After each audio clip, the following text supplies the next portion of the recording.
我为了摆脱家暴男的称号，在直播间唱响了一声有你，震惊了整个音乐圈，也让80亿小黑子陷入沉思。我本是才华横溢的音乐创作人，因为爱情片看多了虚脱而亡，再次睁眼，竟然穿越到了一个家暴男身上。此刻我正在殴打妻子和女儿。读取记忆后得知，原主名叫顾城，曾经是一位流量小鲜肉，将当红女歌手夏曦瑶肚子搞大以后，两人只能奉子成婚。由于恋情曝光，事业一落千丈，他开始每天酗酒打老婆。我没能忍住，狠狠地扇了自己一巴掌。原主真是个畜生。此时房间内一片狼藉，刚刚被家暴完的母女蜷缩在沙发上瑟瑟发抖。见我一直盯着自己，夏曦瑶下意识地将小囡囡往怀里抱了抱，眼泪浸满了眼眶。她不是没有想过带着小囡囡走，可是她自己本身就是个孤儿，家里的钱全部都被这个恶魔把控着，真是造孽啊！我深深叹息一声，既然穿越到了这里，那就让我来拯救这对母女吧。我强忍着头痛，打开窗户，顶着强烈的宿醉感，开始收拾起了房屋。夏曦瑶依然抱着小囡囡缩在沙发上没动，只是她的眼睛里闪过一丝诧异。这个恶魔以前从来不做家务，我没有贸然去打扰这对母女，而是又从厨房拿起毛巾收拾起桌子，直至将屋内收拾得一尘不染。我早已大汗淋漓，看了眼时间已经晚上8点，于是从卧室中拿出干净的衣服，走进浴室。夏曦瑶看着紧闭着的浴室门，原本紧绷的身体也缓缓放松。她看着眼前被我打扫干净的房间，眼里流露着浓烈的不可置信。妈妈，囡囡饿，3岁的囡囡饿得肚子都瘪瘪的。她睁着圆溜溜的大眼睛看着妈妈，囡囡乖，等下妈妈就给囡囡做饭。夏曦瑶摸了摸小囡囡的头发，轻声说道：“她只能等这个恶魔去睡觉了，她才能去做饭给自己和孩子吃。”小囡囡懂事的点了点头，她知道只有爸爸睡着了，自己才有饭吃。此时浴室门打开，我推门而出，脸上的胡子已经刮得干干净净。坐在沙发上的母女俩同时向里缩了一下，我摇了摇头，没有理会二人，推开家门走了出去。夏曦瑶眼中有些绝望，她是又出去买酒了吗？今晚还没喝够，看来自己和小囡囡又要饿上一晚了。夏曦瑶咬着嘴唇，脸色泛白，她低头看向瘦小的女儿，眼泪止不住的掉落。妈妈不哭，囡囡不饿了。小囡囡以为是自己喊饿才让妈妈哭泣，她忙伸出白嫩的小手，笨拙地擦拭着夏曦瑶的脸庞。夏曦瑶咬着嘴唇，眼泪落得更厉害了。半晌后，她才用颤抖的声音柔声说道：“囡囡乖，妈妈哄你睡觉吧，睡着之后就不饿了。”夏曦瑶抱着囡囡走进卧室，长期的营养不良让她眼前恍惚了一下，躺到床上，她轻轻哼着摇篮曲，看着小囡囡慢慢闭上眼睛。夏曦瑶想着结婚后这2年的遭遇，心里万般心酸。她决定明天就走，离开这个地狱，即使死在外面，也比被这个恶魔折磨死要好。咔嚓一声，外面门锁声响起，还在想着心事的夏曦瑶止不住颤抖了一下，她下意识地捂住囡囡的耳朵，悄悄听着外面的动静。我推开家门，下意识地看向沙发上，神情不由一愣。他们2人是回卧室去了吗？可是他们好像还没吃饭。我将饭菜摆在桌上，向着卧室走去。夏曦瑶一直紧绷着身体，她听到他的脚步声慢慢靠近卧室，心里祈祷着他不要进来。只是下一刻，敲门声猛然响起，我给你们买了饭菜，要是饿的话出来吃饭吧，我今晚去侧卧睡了。夏曦瑶猛然睁开眼睛，她听到他的脚步声渐渐走远，好像真的去侧卧了。小囡囡不知何时也睁开了眼睛，她明显听到了顾城的声音，正好奇地盯着紧闭的房门。今天那个难闻的爸爸竟然没回房间睡觉，而且好像还说给自己买了饭菜。想到饭菜，她吞咽了一下口水，期待地看着自己的妈妈。夏曦瑶鼓起勇气走出卧室，饭菜的香气也扑鼻而来。餐桌上赫然摆放着2碗香喷喷的白米饭，还有2荤2素4个小菜摆在盘中。夏曦瑶眼睛一下湿润了，她竟然真的给自己母女买了饭菜。面对这恶魔突如其来的好，夏曦瑶发自内心的恐惧，她是又想要得到什么吗？噔噔噔，小囡囡迈着小短腿也跑了过来，扒着门缝看向外面。随后她的眼睛陡然一亮，口水更是不自觉地流了下来，但是她也没有擅自行动，而是抬起头，大眼睛一眨一眨地看向自己的妈妈。夏曦瑶无助地叹了口气，然后嘴角扯出一抹微笑，将小囡囡抱起。囡囡乖，我们小点声吃饭。小囡囡的眼睛更亮了，慌忙地点了点小脑袋。夏曦瑶抱着她走到餐桌前坐下，饭菜的香味让她的肚子也咕咕叫了起来。小囡囡飞速地拿起勺子扒了一口米饭，大眼睛满足地弯成了月牙。此时我在房间内盘算着后面该怎么办，这个家里竟然只剩下1800的存款了，简直是天崩开局。看来还是要先搞钱。我拿起手机不断翻阅着，心里已经有了打算。第2天早晨6点整，初阳的光辉透过窗帘洒在我身上，我打开窗户看着外面陌生的城市。既然穿越已成事实，那就好好生活吧。我打开房门走出卧室，餐桌上和厨房里已被收拾得一尘不染，往常家里的一切都是夏曦瑶打扫的。经过一夜的通风，客厅的酒味淡了很多。我洗漱完后就直接出门了。房间里的夏曦瑶其实已经醒了，她不知道这个恶魔今天怎么突然起得这么早。听到外面的关门声，她才敢走出房间。新鲜的空气顺着窗户吹进来，这种情况让夏曦瑶有种不真实感。她已经很久没有闻过这种清新的味道。不知过了多久，房门声再次响起，夏曦瑶整个人被惊醒，然后下意识的全身紧绷了起来。我也尴尬的愣在了原地。刚刚洗漱过后，发现家里已经没菜了，所以我去买了些肉和蔬菜还有大米回来。此刻阳光明媚，我这才彻底看清自己妻子的模样，很漂亮，比原世界那些网红明星都漂亮许多，就是太瘦了，应该是长期营养不良的原因。原主真是该死。死，这么好看一媳妇，竟然如此虐待。早啊，我先做饭去了。我率先打破了这份尴尬，拎着菜快速的走进了厨房。夏西瑶看到我熟练的洗菜淘米，简直不敢相信自己的眼睛。她什么时候学会的做饭？还有她竟然理了头发，剃了胡须，整个人好像新生了一般，回到了他们恋爱时期的模样。妈妈，小囡囡噔噔噔的跑了过来，抱住了夏西瑶的腿，然后她的小鼻子就闻到了饭菜的香味，吸了吸鼻子，转头瞪着大眼睛看向厨房。厨房里的我咧开嘴，冲着小家伙笑了笑，却不想小囡囡害怕的往夏西瑶身后缩了缩。我无奈的摸了摸鼻子，顿时感觉胸口憋闷的慌，自己女儿居然这么害怕自己。不一会儿饭菜就做好了，我看向拘谨的母女，闷声说道：“洗漱一下，过来吃饭了。”小囡囡明明已经在吞咽着口水了，但她还是没有动。夏西瑶有些惊悚的看着眼前这一幕，她不知道该如何是好。我看到两人这防备的模样，无奈的叹了口气：“你们先吃。”说完，我走进了侧卧，餐桌上摆放着金灿灿的小米粥，还有2个小菜和1碗蒸蛋。小囡囡眼睛一下子就亮了起来，脸上也浮现出孩童天真的笑容。她拿着小勺子转头看向夏西瑶：“妈妈，妈妈，这是爸爸给囡囡做的吗？”夏西瑶一时有些语塞，最终还是点了点头。看到母亲的回应，小囡囡的眼睛顿时更亮了。这是爸爸第一次给她做饭吃，太好吃了吧！此刻我坐在侧卧的书桌前，拿出手机注册了一个酷猫账号，先挣钱将这母女安顿好吧。原主虽然不会写歌，但她的声音很好听。我从衣柜中翻出一把吉他，没多久就写好了一首歌，架好手机开始录制视频，手指轻轻扫动琴弦，悠扬的吉他声在安静的房间内响起，我温柔的声音也随之而来。因为梦见你离开，我从哭泣中醒来，看夜风吹过窗台，你能否感受我的爱？这首歌曲是我上学时期最喜欢的一首歌，我非常向往歌词里面的爱情，可惜直到最后我也没能遇到。随着歌声从房间内传出，正在默默吃饭的夏西瑶突然愣住，她转头看向那紧闭的房门，眼中带着惊讶。她什么时候唱歌这么好听了？就连吃着饭的小囡囡都被歌声吸引。多少人曾爱慕你年轻时的容颜，可是谁愿承受岁月无情的变迁？多少人曾在你生命中来了又还，可知一生有你，我都陪在你身边。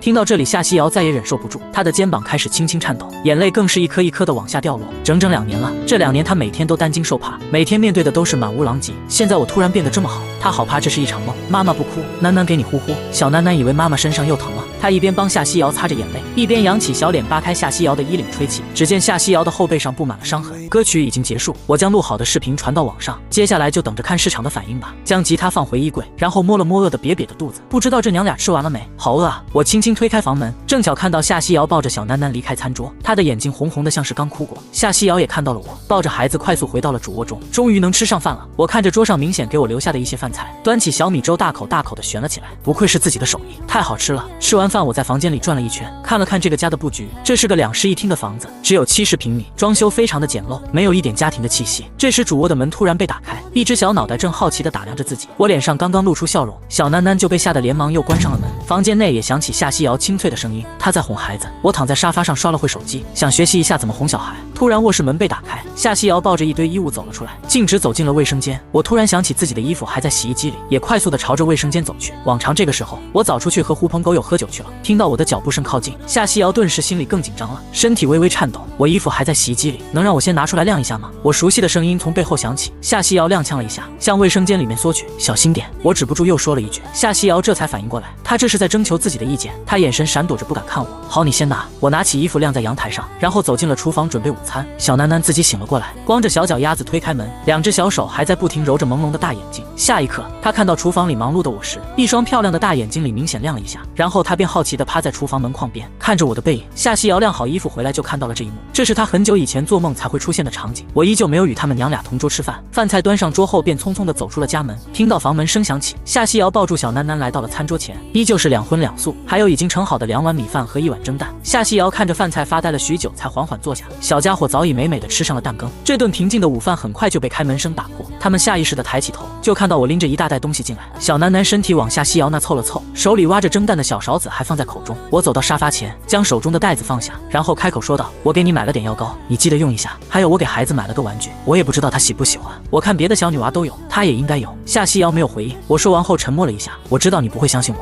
但有些话我还是要说，以后我不会再喝酒了。孩子还小，家里这种氛围对他不好。我一口气说完，只觉得心中的抑郁之气舒坦了不少。没有等夏西瑶回应，默默走回了侧卧中。夏西瑶不知该说什么，面对我突如其来的转变，她始终难以放下心防。卧室中的我此时心情也不好受，只是在这个家待了短短1天时间，我的心就被压抑到快要崩溃。夏西瑶吃过饭，依旧给我留了一些，她将自己与小囡囡的碗筷洗刷好，看着桌上的袋子想了一下，最终还是牵着小囡囡往主卧走去。我听到了旁边卧室的关门声，知道是这对娘俩吃完饭了，这才起身走出房间，看到茶几上的袋子依然没被拆开，我抿了抿嘴，叹气一声，不知道该怎么办，只能坐下闷头吃饭。这时主卧的门竟意外的再次被打开，小囡囡又探出了一颗小脑袋，正好奇的盯着吃饭的我再次尝试咧开嘴冲着他笑了笑，这次终于小家伙没被吓跑，我心里微微放松，用自己最温柔的声音对着女儿喊了一句小囡囡。小家伙吓得身体轻轻颤抖了一下，不过他依旧没有退回去，而是转头看向主卧里，然后像是受到了什么鼓励一般，再次看向我。一个稚嫩又软糯的童声从他口中传来，爸爸。听到这个声音我浑身一震，眼睛瞬间湿润，轻轻嗯了一声回应着他，然后来到沙发前，从袋子中拿出刚买的洋娃娃，对着小囡囡轻轻地晃了晃。小囡囡眨巴着大眼睛，好半天才磨磨蹭蹭地往我这里走来。此刻我心跳如肋骨，看着这个小天使一步一步朝我靠近，他走到我身边，抬起小脸，用力地吸了吸鼻子，然后露出一抹开心的笑容。爸爸身上也不臭了。第一次做爸爸的我对自己的表现挺满意的。小囡囡终于接过了自己喜欢的玩具，他的目光从我身上转移到娃娃身上，小手指在娃娃轻柔的长裙上摸了摸，眼睛立即弯成了月牙。在爸爸给他做完第一顿饭之后，他又得到了爸爸的第一件礼物。看着女儿消瘦的小脸，我内心五味杂陈。主卧内的夏西瑶此时更是紧张，她不知道这样做是对是错，但她同意我刚刚说的话。孩子还小，她不应该在这种氛围下长大。没过多久，小囡囡似乎是玩困了，她紧紧抱着娃娃，睁着大眼睛朝我看了一眼，小脸上的神色纠结了一下，然后转身噔噔噔地跑回了卧室。我无声地笑了一下，看来还得给这小家伙买双合适的拖鞋，老是光着脚丫子可不是好习惯。此刻，我的一生有你在华音上火热了起来，点赞和转发越来越多，许多人被这首温柔的歌曲吸引，热度还在持续发酵。到了晚上10点，我的视频成功冲上了酷猫热搜榜第5。此时的酷猫总部办公室内，运营总监杨林和技术人员正在分析这个视频。新人小号第一天就冲上热搜前5，这确实有点不可思议。杨林点开视频，他在酷猫工作这么久，第一次听到这么好听的原创歌曲。小李，给这个视频推流，确保明天登上热搜榜第1。你负责持续关注这个叫飞鸟的账号，再有新作品向我汇报。小李用力的点了点头。第二天清晨，小鸟在窗外叽叽喳喳，我推开窗户看了一眼朝阳，拿起笔又写了一首歌，架好手机开始录制，依旧是简单的吉他伴奏，我的手指在琴弦上游走，舒坦的吉他声缓缓响起。世界上有很多的东西，你生不带来，死不带去，你能带走的只有自己和自己的脾气。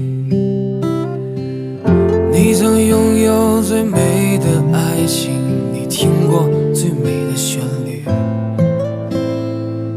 触摸过一个人孤独的恐惧，也看到过最美的风景。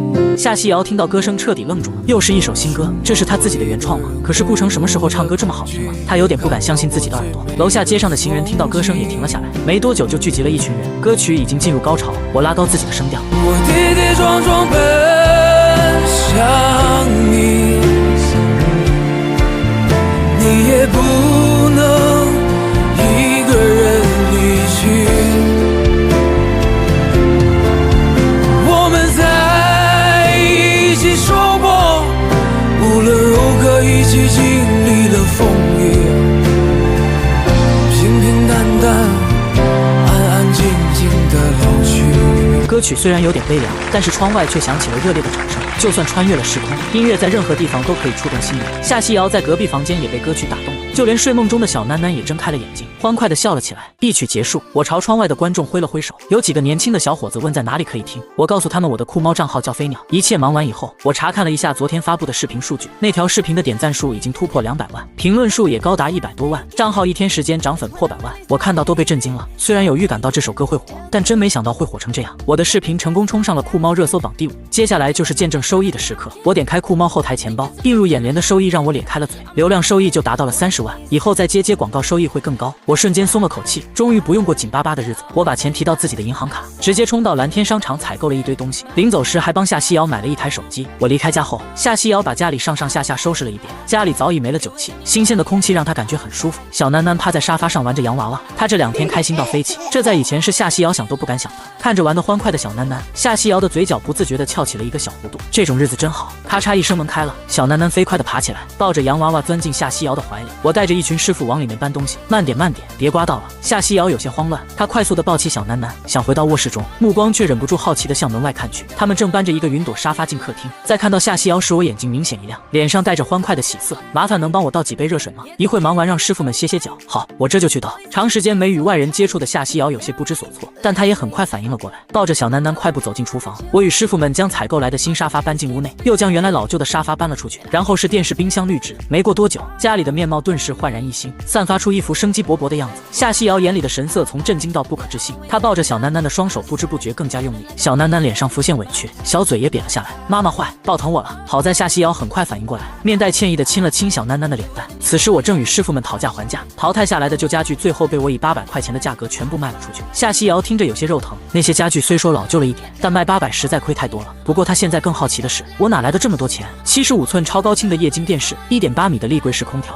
全智能10字对开门冰箱，还有沙发、衣柜、茶几，这些一整套下来最少也要好几万。送走工人师傅后，我拿起毛巾擦了擦脸上的汗，一屁股坐到松软的沙发上。厨房里的母女还傻站在那边。此时小楠楠已经被夏西瑶放了下来，她抱着妈妈的大腿，像个好奇宝宝一样，左瞅瞅右看看的，明显在探究着家里的这些新鲜东西。看到小家伙这样，我突然感觉很有成就感，从袋子中抱出一个大大的粉色玩具。小楠楠的视线一下子被吸引过来，她的小手还紧紧抓着洋娃娃，另一只手抓着夏西瑶的衣摆，头微微前伸，想要看清楚我手中是个什么玩具。小楠楠，快过来看爸爸给你买了什么。小楠楠并没有立即跑过来，她先是扬起小脸看了看妈妈，见夏西瑶嘴唇动了动没有说话，这才亦步亦趋地走了过来。我此时已经将玩具的包装拆开，露出了里面的真容，是一个漂亮的公主屋。小楠楠开心地跳了起来，还拉着我陪她一起玩，父女二人的欢声笑语回荡在客厅。这一刻，这个不大的房间突然明媚了起来。夏西瑶静静地看着这美好的一幕，心里感觉暖暖的。没过多久，我拿出新手机放在桌子上，看着夏西瑶轻柔地说：“我给你买了一部手机，你看看喜不喜欢？还有一些事想跟你商量一下。”夏西瑶踌躇了一下，片刻后才轻轻嗯了一声，慢慢走到沙发前坐下。这手机是给你的，以后我要是不在家，有什么事可以给我打电话。我一边说一边掏出一沓钱放在桌上，这是我刚取的现金，你没事可以多带孩子出去转转，也给自己多买几套衣服，天气要变冷了。夏西瑶眼眶慢慢泛红，见她迟迟没有拿过手机，我无奈地摸了摸鼻子，是不喜欢这个颜色吗？可以拿去换的，我挺喜欢的，谢谢你。她声音有些哽咽，好久没有人对她这么好了，但是她还是很疑惑，我为什么突然有这么多钱？直到晚上她在手机上看到我的视频，这不是昨天她在房间唱的那首歌吗？居然快200万评论了，她也大概知道我为什么突然有钱了。接下来的几天，一家人相处很融洽，夏西瑶也经常带小楠楠到楼下去玩，小楠楠甚至还邀请我和他们一起去游乐场。在游乐场看着小楠楠和其他小朋友玩滑滑梯，我从心底感到非常开心，至少这对母女从那个房子走出来了。游乐城堡内突然放起了烟花，天空瞬间绽放出五彩斑斓的花火。烟花绽放的这一刻，我清晰地看到夏西瑶脸上露出一抹倾城的微笑，那是发自内心的笑。你不用再像以前那样害怕了。烟花声中，我的声音有些轻，夏西瑶没有听清楚，她转过脸疑问地看着我。我笑了笑说道：“你太温柔了，这样容易被欺负。”夏西瑶眼睛直直地看着我，2颗泪珠从眼中流出，眼神中那浓烈的委屈像是要将我淹没。你是谁？夏西瑶清脆的声音不大，但落在我心间却是那么响亮。空气渐渐沉默，好半天，我才朝她温柔地笑了笑，声音突然有些沙哑地说：“我是顾城。”夏西瑶继续看着我，我的笑容让她感觉心跳突然乱了。对啊，你是顾城，不然还能是谁呢？她抽着鼻子继续说道：“我给你讲个故事吧，很俗套的故事。以前孤儿院里有个小女孩，她很胆小，但孤儿院里一直有个比她大1岁的哥哥保护她。有一天，她被一群男孩欺负了，那个哥哥将她挡在身后，始终没让她受到一点伤害。可是有一天，那个哥哥被送走了。后来小女孩也长大了，再次见到了那个哥哥，也如愿以偿地嫁给了他。我听完彻底震惊了，现在终于明白了一些事。那个男孩难道就是我吗？夏西瑶抬起头，泪眼朦胧，整个人显得那么孤单又可怜。她终于将心底的秘密说了出来，所有人都为她不值，只有她自己坚信是值得的。她也曾无数次后悔过，直到现在的我出现，她的希望再次燃起，只要能和顾城在一起，再小的希望她也愿意尝试。第二天上午，小楠楠已经学会数数了，果然环境对小孩影响非常大。夏西瑶也开心地笑了起来，她本来就长得漂亮，笑起来更美。就在我看得入迷之时，房门却突然被人敲响。我和夏西瑶都是孤儿，已经好几年没有人上门了。房门持续响着，而且声音越来越大。我皱着眉走过去，刚要开门，却不想外面的人突然喊了起来：“小顾，快开门！我知道你在家，我是你高哥啊，你不是天天发信息要请我们喝酒吗？”听到这2个贱嗖嗖的声音，我脸色彻底黑了下来。夏西瑶更是脸色一变，皱着眉面带厌恶地看向房门处，小囡囡早已放下玩具，跑到了夏西瑶怀里，剧烈的敲门声将她吓到了。我缓缓打开门，映入眼帘的正是以前同一个男团的高成和许冰，他们脸上带着揶揄的笑容。小顾，怎么这么晚才开门啊？是不是不欢迎我俩啊？看到他们这嘴脸，我真的恨不得一拳塞他脸上。之前在男团我的流量最大，没少关照这两个家伙，后来我结婚事业黄了，这两人翻脸比翻书还快。你们有事吗？我面色冷淡，一副拒人千里之外的样子。高成舔着个脸上前一步，你之前不是一直想见我们吗？今天我们来了，高哥陪你好好喝2杯。要是之前的顾城，肯定早就拉着两人进去喝酒了。可关键我不是啊！我挡在房门口，表情冷漠地说：“我戒酒了，还有我不想见到你们，以后别来找我。”身后的夏西瑶听到彻底震惊了，她不敢相信地看着我。高成转头与许冰相视一眼，两人都笑了。我没听错吧？他说不想见我们。许冰同样讥讽道：“人家这是下逐客令了，还以为自己像以前那样风光呢。”高成瞬间脸色冷漠了下来：“怎么给你脸了？忘记之前你是怎么求我们的了？”我看着眼前小丑般的两人，挥手就要赶他们走。此时高成与许冰反应过来，两人皱着眉有些无奈，他们可是跟倩姐打了包票的。高成冷静下来说道：“我们可是来邀请你回男团的，你不是一直想回来吗？真的假的？”我斜眼看着他们，想听听他们憋着什么脏水。高成眼中露出一丝得意之色，不屑地说道：“你不是一直说夏西瑶毁了你前程，现在我们可以帮助你回男团，但是你要和夏西瑶离婚，怎么样？就这么简单。”身后的夏西瑶微微颤抖了一下，脸色一下子变得很苍白。难道他一直认为是自己拖累了他吗？他终于如愿以偿可以回男团了。我听完哈哈大笑了起来，指着他们两个人笑道：“你们两个是二货吗？大白天跑来拆散人家家庭，再不走我揍你们了！回去告诉倩姐，让她别来碰瓷夏西瑶，不然我绝不会放过她。”我说的铿锵有力。高成和许冰听完都冒冷汗，两人吓得赶紧跑了。夏西瑶感觉自己心跳突然加快，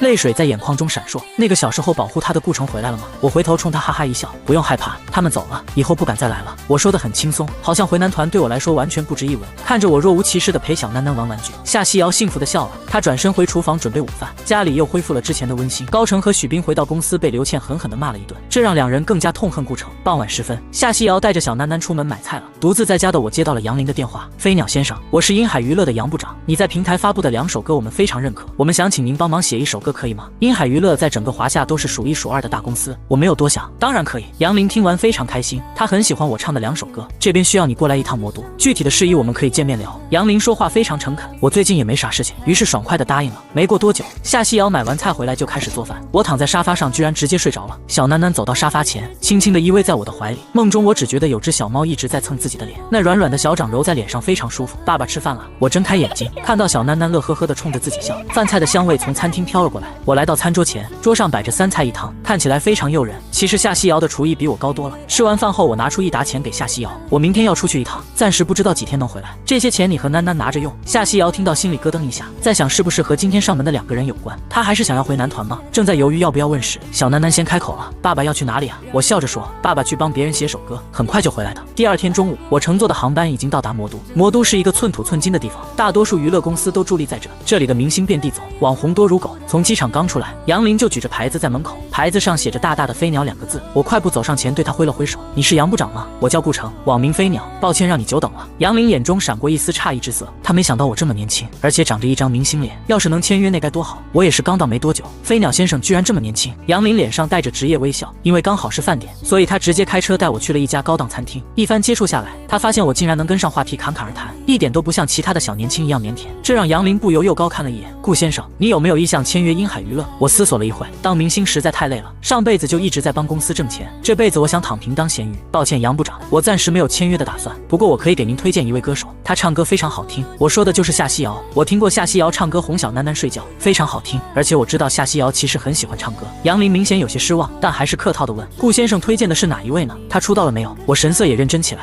不知道杨部长有没有听说过夏西瑶？以前是歌手，不过后来退圈了，现在算是复出吧。杨林诧异的皱着眉，他听过夏西瑶的歌，唱功确实还可以，不过当初好像是因为恋情曝光被迫退圈，而且恋爱的对象是个毫无作为的小白脸。杨林稍显尴尬的说道：“我知道他，但不知顾先生与他是什么关系？”我看着杨林淡淡的说：“她是我妻子。”杨林睁大了眼睛，彻底懵逼了，他就是传说中的那个小白脸？开什么玩笑？还是说夏西瑶离婚后又找了一个？看到杨林的表情，我猜到他在想些什么，不由苦笑道：“我就是当初与他被曝光恋情一起退圈的那个。”杨林突然不知道该说什么了，他现在都怀疑飞鸟那2首歌是不是我写的。我看他面带纠结，继续说道：“说到底还是利益问题，我可以让鹰海娱乐更上一层楼，但夏西瑶必须签最顶级的资源合同。”杨林面色凝重，有些为难：“顾先生，这件事情我需要回去商量一下。”他虽然没有明确拒绝，但话里话外都透露着这是基本不可能。你们可以慢慢商量，我也在这表达一下我的态度，不只是这次帮你们写歌，以后你们需要歌曲或者剧本，我都可以给你们。这次的合作，你们可以先看看我的能力。我一副胸有成竹的样子，杨林第一次见到这么自信的人，一时之间让他很很疑惑，这就是传说中的小白脸吗？吃完饭后，杨林先回公司了，我被安排到了他提前预定的酒店，感觉这是基本上是黄了，不过也无所谓了，大不了自己累点开个公司，带着夏西瑶猥琐发育得了。下午3点，杨林来到酒店接我去鹰海大厦，大厦位于魔都最繁华的区域。此刻在会客厅里，公司董事长杨宪、人力部部长张超，还有其他几个鹰海娱乐的经理都在。张超的脸色很难看，董事长，顾城以前就是个靠炒作的3线艺人，华音上那2首歌肯定不是他写的，这是在浪费我们的时间。杨宪摆摆手，微笑着说，还是要给年轻人一些机会的嘛，先看看他有没有才华。很快，杨林带着我来到会客厅，我感觉所有人的目光都在看着我，他们的眼睛里神色各异。我很自然地找了个空位坐下，表情淡然，毫无畏惧。杨宪心里止不住升起一丝欣赏之意。顾先生，你要的顶级资源合同没有问题，但要看你有没有这个实力。我点点头，我的实力你们不用担心，合同只签2年，1年之内我会让夏西瑶成为顶流，剩下1年帮你们挣钱。有个秃头扑哧一声笑了出来，眼神轻蔑地看着我说道，你不是来讲相声的吧？1年就成顶流？我瞥了他一眼，没有理会，用实力打脸他就行了。杨宪手指轻轻敲了敲桌面，脸带笑意地说，年轻人有自信是好事，这次请你过来是国家下发了一个歌曲创作活动，我们很想拿下它，不知道你有没有这个实力呢？我微微点头，我来就是为了这个活动。杨宪大喊一声，好，具体活动细节杨部长会跟你交接，那我就等你的好消息，只要你的歌被认可，我马上安排人跟你签合同。杨宪欢笑着和我握了握手，我跟着杨林离开了会议室。在电梯里，杨林看我的眼神有些复杂，他挺希望我能一鸣惊人，这就代表着自己的眼光是对的，但我给他的感觉怎么看都像个神棍。来到办公室，杨林拿出一个文件袋递给我，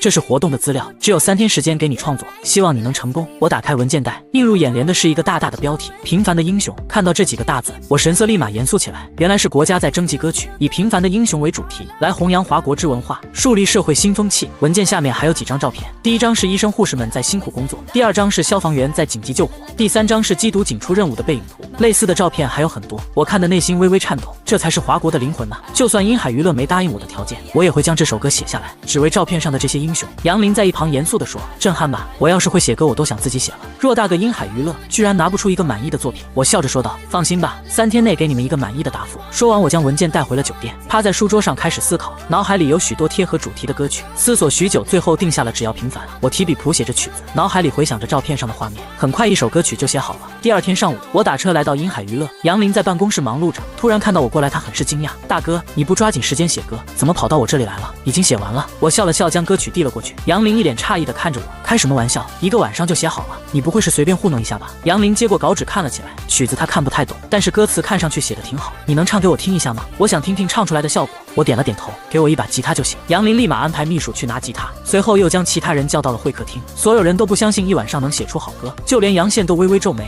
难道这次真的看走眼了？就在众人怀疑之际，我拿过吉他开始酝酿情绪，赶紧的吧，别装神弄鬼了。秃头男不耐烦地催促道。我不屑地笑了一下，没有理他，手指在吉他上灵活拨动，琴声带着淡淡忧伤在会客厅漫开。所有人听到都眼光一亮，杨林立马端坐起来，像个小迷妹一眼认真聆听。随着前奏的推进，我的声音渐渐响起，也许很远，或是昨天，在这里或在对岸，长路辗转，离合悲欢，人聚又人散，放过对错才知答案，活着的勇敢，没有神的光环，你我生而平凡。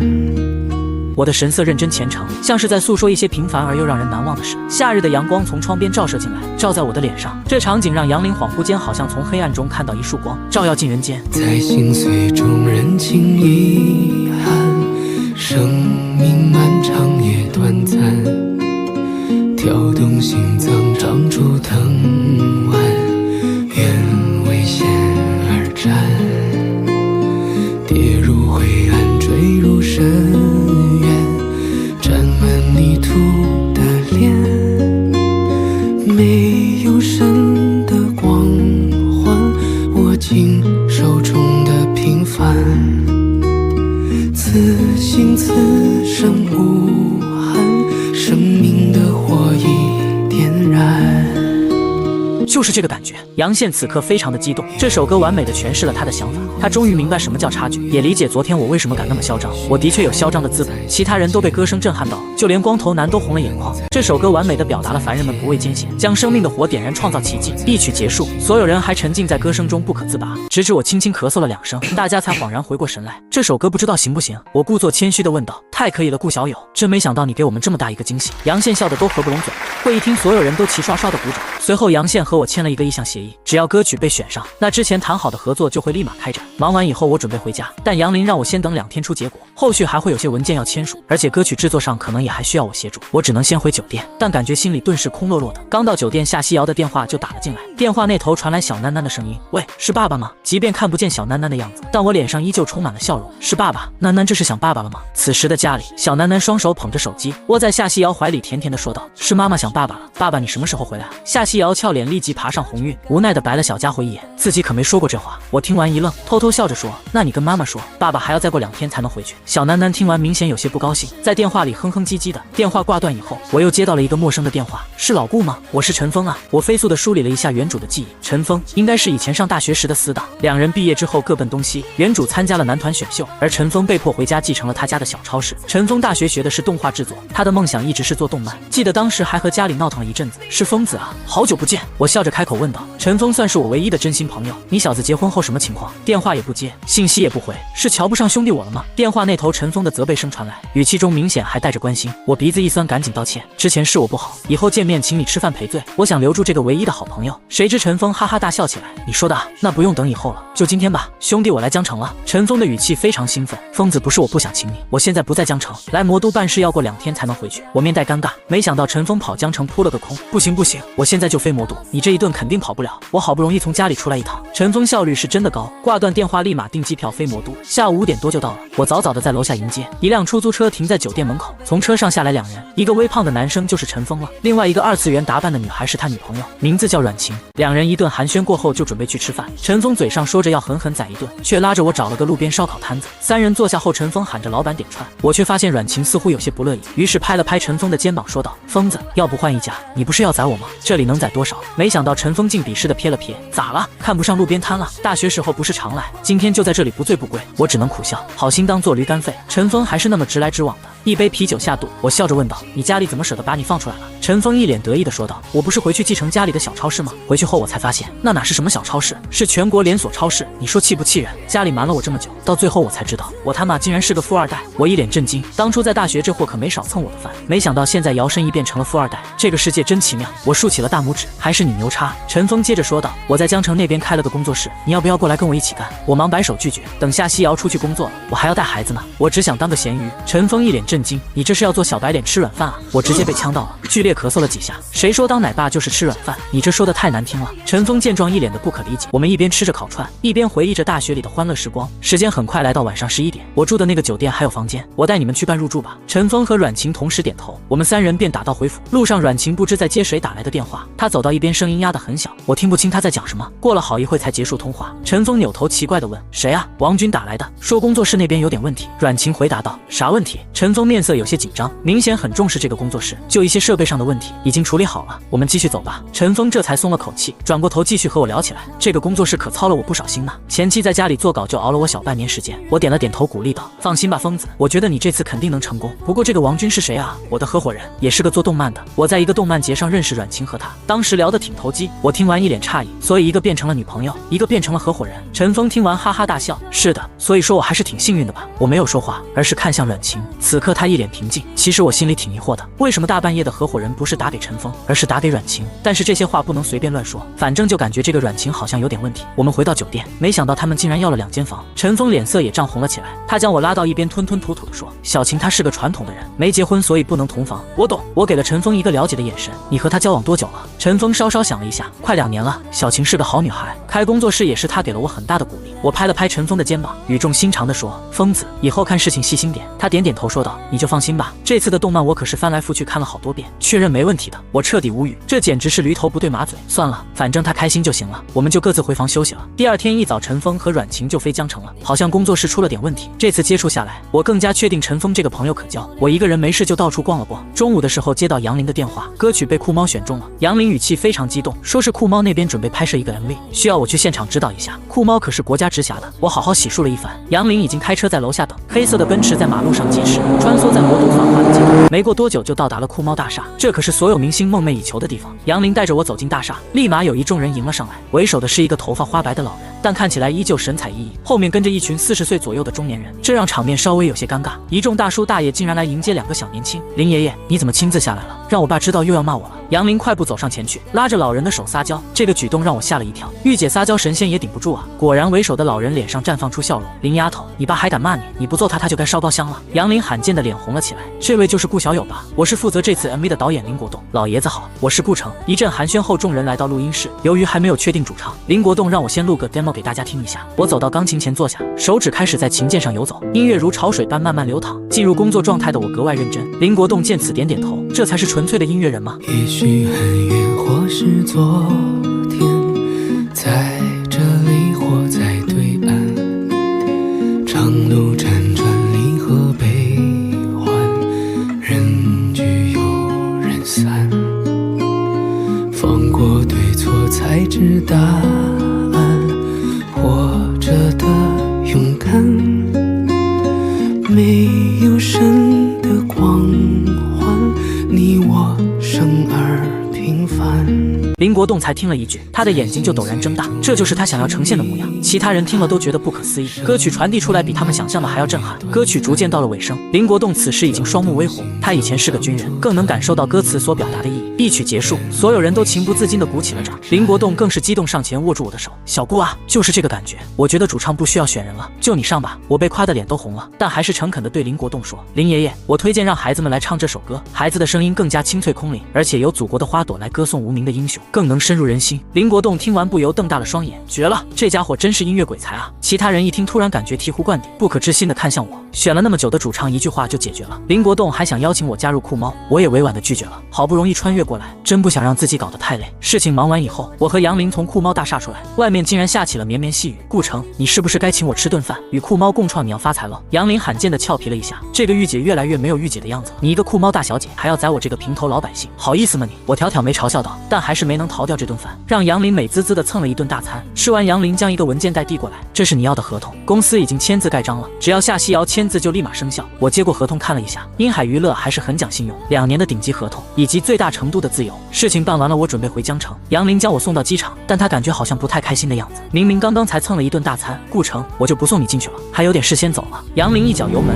车子飞速地消失在道路尽头。下午6点，我拎着满满的礼物回到破旧的小区，推开久违的房门，空气中弥漫着一股清香味。客厅里静悄悄的，夏西瑶和小囡囡好像都不在。正当我感到失落之际，主卧的门突然被推开，小囡囡欢快地冲出来抱住我。夏西瑶略带害羞地说，菜已经做好了，洗手吃饭吧，晚上的伙食非常丰盛，居然有我最喜欢的黄焖鸡。我一口气吃了2碗饭。饭后，小囡囡在地板上玩积木，我拿出合同递给夏西瑶，这是滨海娱乐的合同，你看下没有问题可以直接签字。夏西瑶彻底震惊了，她打开档案袋翻看合同，一直看到最后，她的手开始微微颤抖，这是她做梦都不敢有的合同，就算之前没有退圈，也不一定能拿到这么好的资源，她到底经历了什么？夏西瑶怔怔地看向我，眼中噙着泪光，半晌后她轻轻开口，顾城，其实我不唱歌也行的，声音虽小却非常坚定。我微微皱眉，想了想，随即笑着说，你不用害怕，我保证这一切都不会改变，你放心的去唱歌就行了。夏西瑶听完眼眶彻底湿润了，她就是觉得现在这样挺好，害怕进入娱乐圈一切都会改变，而我好像先她一步考虑到了。晚上9点，小囡囡趴在我怀里，爸爸，囡囡今晚要和爸爸妈妈一起睡。这句话一出，我瞬间石化。夏西瑶更是眼神错愕地看向小家伙，一颗心扑通扑通地跳了起来。见我没回答，小囡囡开启了撒娇大法，在怀里滚来滚去。我无奈地笑着说，这你要问你妈妈同不同意。夏西瑶羞涩到有些崩溃，她慌乱地站起身往卫生间走去。我困了，先去洗漱睡觉了。夏西瑶仓皇逃跑，小囡囡却突然蹦起来说，妈妈说了，爸爸准备好就行。我彻底崩溃。不过话说回来，反正也是合法夫妻，应该没有关系的。第一次走进主卧，房间里飘荡着淡淡的清香，很好闻也很诱人。我乖乖地睡在床边上，小囡囡睡在中间。讲了一个童话故事后，大家很快就睡着了。第二天清晨，小鸟又在外面叽叽喳喳叫，我迷迷糊糊的醒了过来，下意识的搂住怀里柔软的娇躯，然后瞬间就呆住了。小囡囡什么时候长这么大了？我睁开眼往被子里看去，怀里哪还有小囡囡的身影，直接变成了夏西瑶。我彻底傻眼了，她怎么钻进我怀里了？淡淡的清香萦绕在鼻尖，怀里的娇躯柔软温热，我的道心瞬间破碎，这也太折磨人了。我悄悄地抽回被她压在脖子下的手臂，走进卫生间开始洗漱。床上的夏西瑶此刻也醒了，她微微松了口气，害羞地钻进了被子。大夏天的在家吹着空调吃着西瓜，一家人过得不要太舒服。3天后，只要平凡的 MV 准时上线，而且是由酷猫与飞鸟账号共创推出，娱乐圈所有媒体同时转发，阵容可谓是空前豪华。整个 MV 居然有7分钟，我直接投屏在电视上，一家3口一起看。画面刚出来的一瞬间，夏西瑶与小囡囡同时安静了下来。看到词曲人都是飞鸟时，夏西瑶彻底震惊了。我之前发的2首歌她经常听，现在又写歌了，而且还是与酷猫共创，这是多少天王巨星都抢不到资源。整个 MV 拍摄的非常震撼，歌曲的最后是孩子们齐声歌唱。有一天也许会走远，也许还能再相见，无论在人群在天边，让我再看清你的脸，任泪水铺满了双眼，随我眼泪满面，不要神的光环，只要你的平凡，此心此生无憾，生命的火已点燃。画面突然陷入黑暗，一道男声突然响起：“我们不是英雄，我们只是在做我们应该做的事罢了。”我窝在沙发上，双眼微微有些发涩，没想到拍摄出来如此震撼。夏西瑶已经泣不成声，她本来就是一个感性的人，就连小囡囡此刻也是瘪着小嘴，小金豆不时从脸上滑落。小家伙已经有了最初的善恶观，他看到这些善良的哥哥姐姐那么辛苦，心里也很委屈。人都是感性的，这个视频让无数网友们集体破防。男人的话语声结束后，视频的结尾居然还有彩蛋，林国栋利用淘汰的素材剪了一小段，只是歌声让许多网友都感到耳熟，这不是飞鸟的声音吗？该不会彩蛋里面能看到飞鸟的真容吧？只可惜视频到了结尾，飞鸟依旧没有露脸。此刻酷猫的会议室里，林国栋一直在看着网上的实时数据，他不明白为什么2亿多的播放量却没有一个点赞，难道大家对这个视频不认可吗？林国栋有些失落，他擦了擦微红的眼眶。然而下一刻，视频数据突然起飞，点赞与评论数更是如洪水般爆发。这是酷猫有史以来第一次卡屏，数据正在喷井式上升，仅仅几个呼吸，点赞数从10万飙到500万，然后1000万、2000万，会议室猛然爆发一阵欢呼声，林国栋也激动地握紧拳头。原来大家不是没有感触，是还没来得及消化这份共情。此时的热搜榜单也全是只要平凡，整个华国娱乐圈都为之震荡起来，大家都在猜测飞鸟到底是谁。这次共创流量收益很多，加上前面2首歌一起已经200万了。我带着夏西瑶和小囡囡去了一趟 4S 店，全款提了一台车，一家人开着车去海边玩。时间飞逝，很快就到了8月6日，夏西瑶开着车去鹰海娱乐报道，还带上了之前的助理陶乐乐和经纪人云姐，3个人轮流开，很快就到了魔都鹰海娱乐大厦。杨林早早的就来到办公室，只是他今天工作总是心神不宁，他想看看我的老婆究竟长什么样。很快，一辆江城的车子驶进停车场，杨林站在窗前朝楼下看去，从车上下来了3个人，一个叽叽喳喳，一个头发微白，最后一个相对文静漂亮的肯定就是夏西瑶了。原来他喜欢白月光类型的吗？杨林一手托腮，微微皱眉。很快在工作人员的引导下，夏西瑶3人来到了杨林办公室。你好，我是鹰海娱乐杨林，代表鹰海欢迎你。杨林笑着伸出手，眼睛直视夏西瑶。你好，我是夏西瑶。夏西瑶声音软糯甜美，她伸出手和杨林轻轻握了一下，这个御姐身上的气质让她很羡慕。杨林先带他们到大厦参观熟悉，毕竟接下来2年都在这里工作。陶乐乐简直被震惊到了，这里比江城天美娱乐豪华太多了，而且一路上见到好多一线明星，期间有许多人跟杨林打招呼，他们脸上都带着奇怪的奉承之色。杨林带他们坐电梯到11楼，很热情地给他们介绍道，这一层都是录音室，全世界最专业的录音设备这里都有。楼上12层是歌手的办公和休息室，每个明星都有专属的个人房间。来到12楼休息室门口，夏西瑶看到门牌上写着他的名字，房门被打开，陶乐乐率先哇了一声，这个休息室太大了，而且装修超级豪华，竟然还有休闲娱乐区，3个人都被震惊到了，这就是顶级资源的待遇吗？上面13层基本都是会议室，我就不带你们去看了。杨林说完就带他们去艺人公寓，坐上电梯，夏西瑶突然轻声问道，杨部长，你和顾城很熟吗？他明显看到杨林脸上的笑容突然怔了一下，夏西瑶眼神微敛，心中有些不好的预感。还行，他过来时也是我接待的。杨林平静地说道，此刻在江城，我正一个头2个大，囡囡乖乖，爸爸给你扮小老虎，咱不哭了好吗？夏西瑶走了以后，小囡囡一直哭个不停，明明之前都不哭不闹的，现在怎么这么难哄？我龇牙咧嘴的扮着小老虎，小囡囡却根本不笑。爸爸坏，把妈妈藏起来了，我要妈妈。我挠了挠脑袋，这段时间相处下来，以为自己带娃已经是王者了，没想到只是个青铜，完全搞不定。晚上，夏西瑶发了微信视频过来，看到妈妈小楠楠终于安静，夏西瑶表情冷漠地说：“今天中午和杨部长一起吃了顿饭，我并没有察觉。”笑呵呵地说道：“她可是酷猫的大小姐，说明鹰海娱乐对你很重视。”夏西瑶恍然大悟，怪不得所有人都奉承杨凌。她眼神悠悠地看着我问道：“你和杨部长挺熟？还行吧？”我若无其事地回复，隐约感觉到这个话题很危险。1周后，鹰海娱乐没有发布夏西瑶复出的消息，也没有给她安排任何活动。就在三人有些着急之际，夏西瑶接到运营部的电话，通知她3天后准备参加新歌会。她一脸震惊。新歌会是华国最出名的造星节目，只要是在上面崭露头角的歌手，现在基本都处于一线位置。这次鹰海娱乐有2个名额，一个给了夏西瑶，另外一个是公司的天才少女程迪。助理陶乐乐兴奋到不行，我来搭配营养餐，尽快将西瑶姐养得圆润起来。云姐也难掩喜色地说道：“我去和运营部对接活动细节，这次我们一定要一炮而红。”夏西瑶却有些忧虑，一直没有写出满意的歌曲，该用什么歌去比赛呢？与此同时，天美娱乐的刘倩也得到了新歌会的参赛名额，而且公司请了音乐教父吴凡为她写歌。刘倩开心到身体有些颤抖，等了这么多年，终于轮到老娘了吗？相比之下，我的生活就悠闲多了，带着小楠楠到处吃喝玩乐，拍了好多照片。小楠楠也比以前活泼开朗了许多，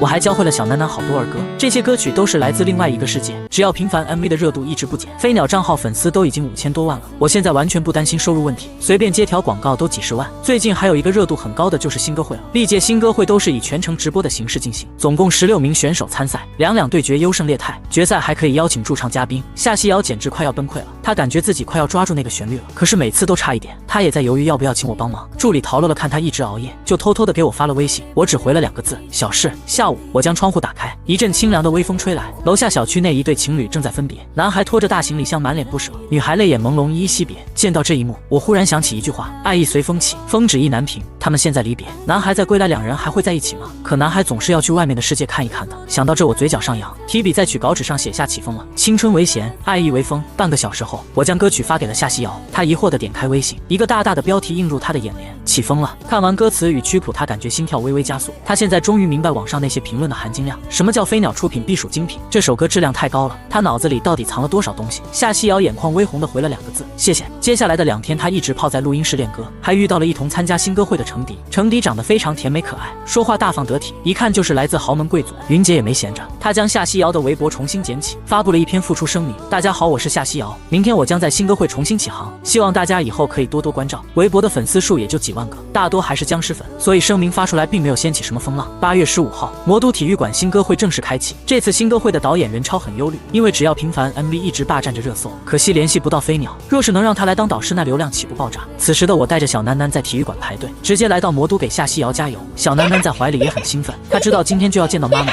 现场的气氛很热烈。这一季新歌会的夺冠热门有4个，分别是程迪、刘倩、邵飞白、苗安云。比赛即将开始，此刻后台却非常的不平静。夏西瑶，你怎么会在这？刘倩简直不敢相信自己的眼睛，你都能来，我们西瑶姐为什么不能来？陶乐乐直接翻着白眼回答，那一脸不屑模样让刘倩更加恼怒。刘倩眼神阴晴不定，当年她非常喜欢顾城，但顾城却一根筋非要和夏西瑶结婚，这让她对夏西瑶怨恨极深。现在是直播，别闹笑话，一个夏西瑶而已，不值得你自降身份。经纪人袁姐赶紧提醒道。刘倩冷笑一声，默默走开了。自己有音乐教父吴凡写歌，这一轮赢定了。舞台上，主持人拿着话筒简单说了几句，便邀请4位评审导师入席。随着现场雷鸣般的掌声，4道聚光灯从棚顶映照而下，几名常年混迹乐坛的老牌导师纷纷入场，他们对着现场的观众挥了挥手，便坐上了导师席。比赛正式开始，系统随即匹配了8组对决名单。此时主持人的声音也响彻全场，让我们掌声欢迎第一场比赛的2位选手登场。他们一个是来自鹰海娱乐的夏西瑶，一个是来自天美娱乐的刘倩。2道聚光灯再次出现，2名选手随着聚光灯缓缓步入舞台。夏西瑶3年没有上过舞台了，此时她心里非常紧张，而刘倩则一脸淡定，她正想着要用吴凡的歌击败夏西瑶。台下的观众一阵惊呼，我也看出了夏西瑶的紧张，她一紧张睫毛就会频繁的眨。于是我高高举起小楠楠，这一刻小楠楠直接化身成了应援牌，她的大眼睛弯成2道月牙，口中不停呼喊着妈妈加油。台上的夏西瑶忽然见到这熟悉的身影，她猛地捂住嘴，内心的紧张一扫而过。首先演唱的是夏西瑶，灯光逐渐暗下，舞台上只有1道聚光灯打在她身上，背景音乐响起，我将小楠楠搂在怀里，缓缓闭上眼睛倾听。歌曲的旋律就像迎面吹来一阵暖风，轻轻拂过观众们的耳朵，现场不自觉安静下来，他们微张着嘴静静地聆听着。此时大屏幕也显现出歌曲信息，起风了，演唱夏西瑶，作词作曲飞鸟，这让所有人眼神微微收敛。这个陌生的女歌手什么来头，竟然能请来神秘的飞鸟为她写歌？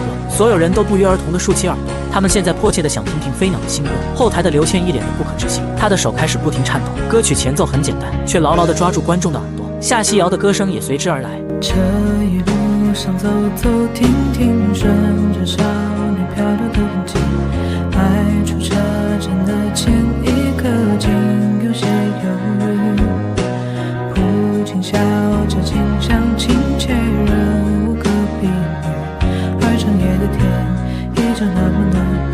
直的从前。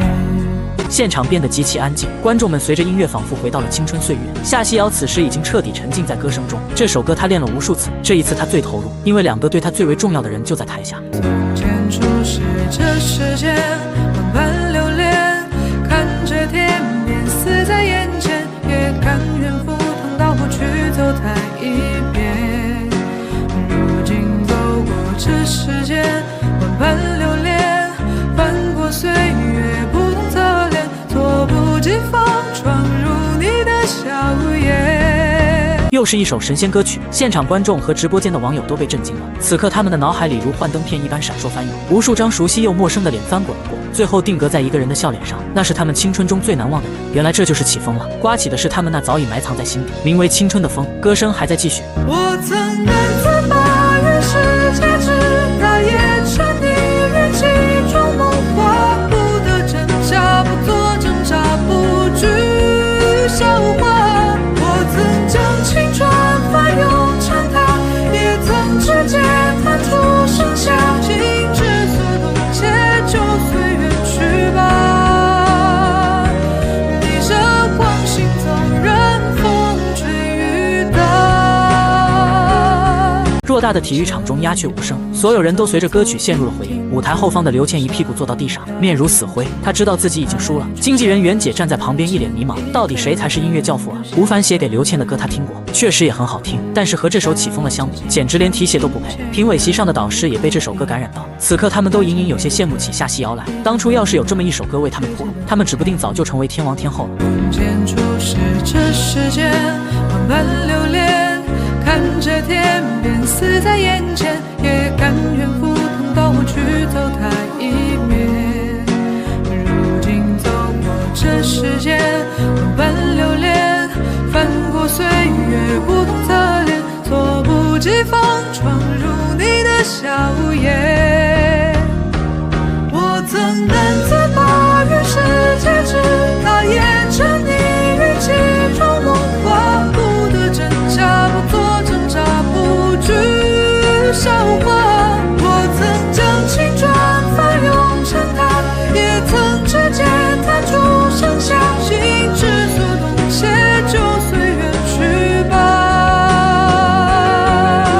原本安静的弹幕顿时炸开了锅，无数人眼含热泪刷着屏。青春可以留下遗憾，但是不能不勇敢。一曲结束，所有人从青春的梦中醒来，全场响起热烈的掌声。那掌声震耳欲聋，似乎要突破天际。爆了！后台的数据呈爆炸式增长，远超往年的收视率。导演任超擦了擦眼角的泪痕，他也被这首歌感染了。谁还没有个青春呢？果然飞鸟出品必属精品。夏曦瑶刚来的时候，任超还有些看不上他，要不是英海娱乐坚持，他都想把夏曦瑶踢出节目。没想到事情转变如此之快，他现在恨不得把夏曦瑶给供起来。小楠楠好奇地望着周围的叔叔阿姨，他不明白为什么他们都眼含泪光。明明妈妈唱得很好听才对。比赛还在继续，接下来是刘倩的表演。刘倩迷迷糊糊地走上舞台，就连音乐声响起，她还在愣神。结果歌曲慢了半拍，台下观众齐齐嘘了一声，这让她心里更加慌乱，唱出的曲调也不由得走音，浑浑噩噩地唱完一曲，台下稀稀拉拉的掌声让她想掩面而逃。导演任超看着不由皱眉，这个刘倩在搞什么？她的唱功一直很好的，今天怎么变成这样了？毫无疑问，最后的投票结果是5比0，夏曦瑶碾压式的获胜，成功晋级。比赛结束后，我带着小楠楠来到艺人公寓，陶乐乐做了一顿丰盛的晚餐，几个人都很开心。吃完饭后，小楠楠非要和夏曦瑶一起睡，夏曦瑶开车送我回酒店，车子在马路上飞驰，我在车上刷了一会手机。随着起风的歌曲大火，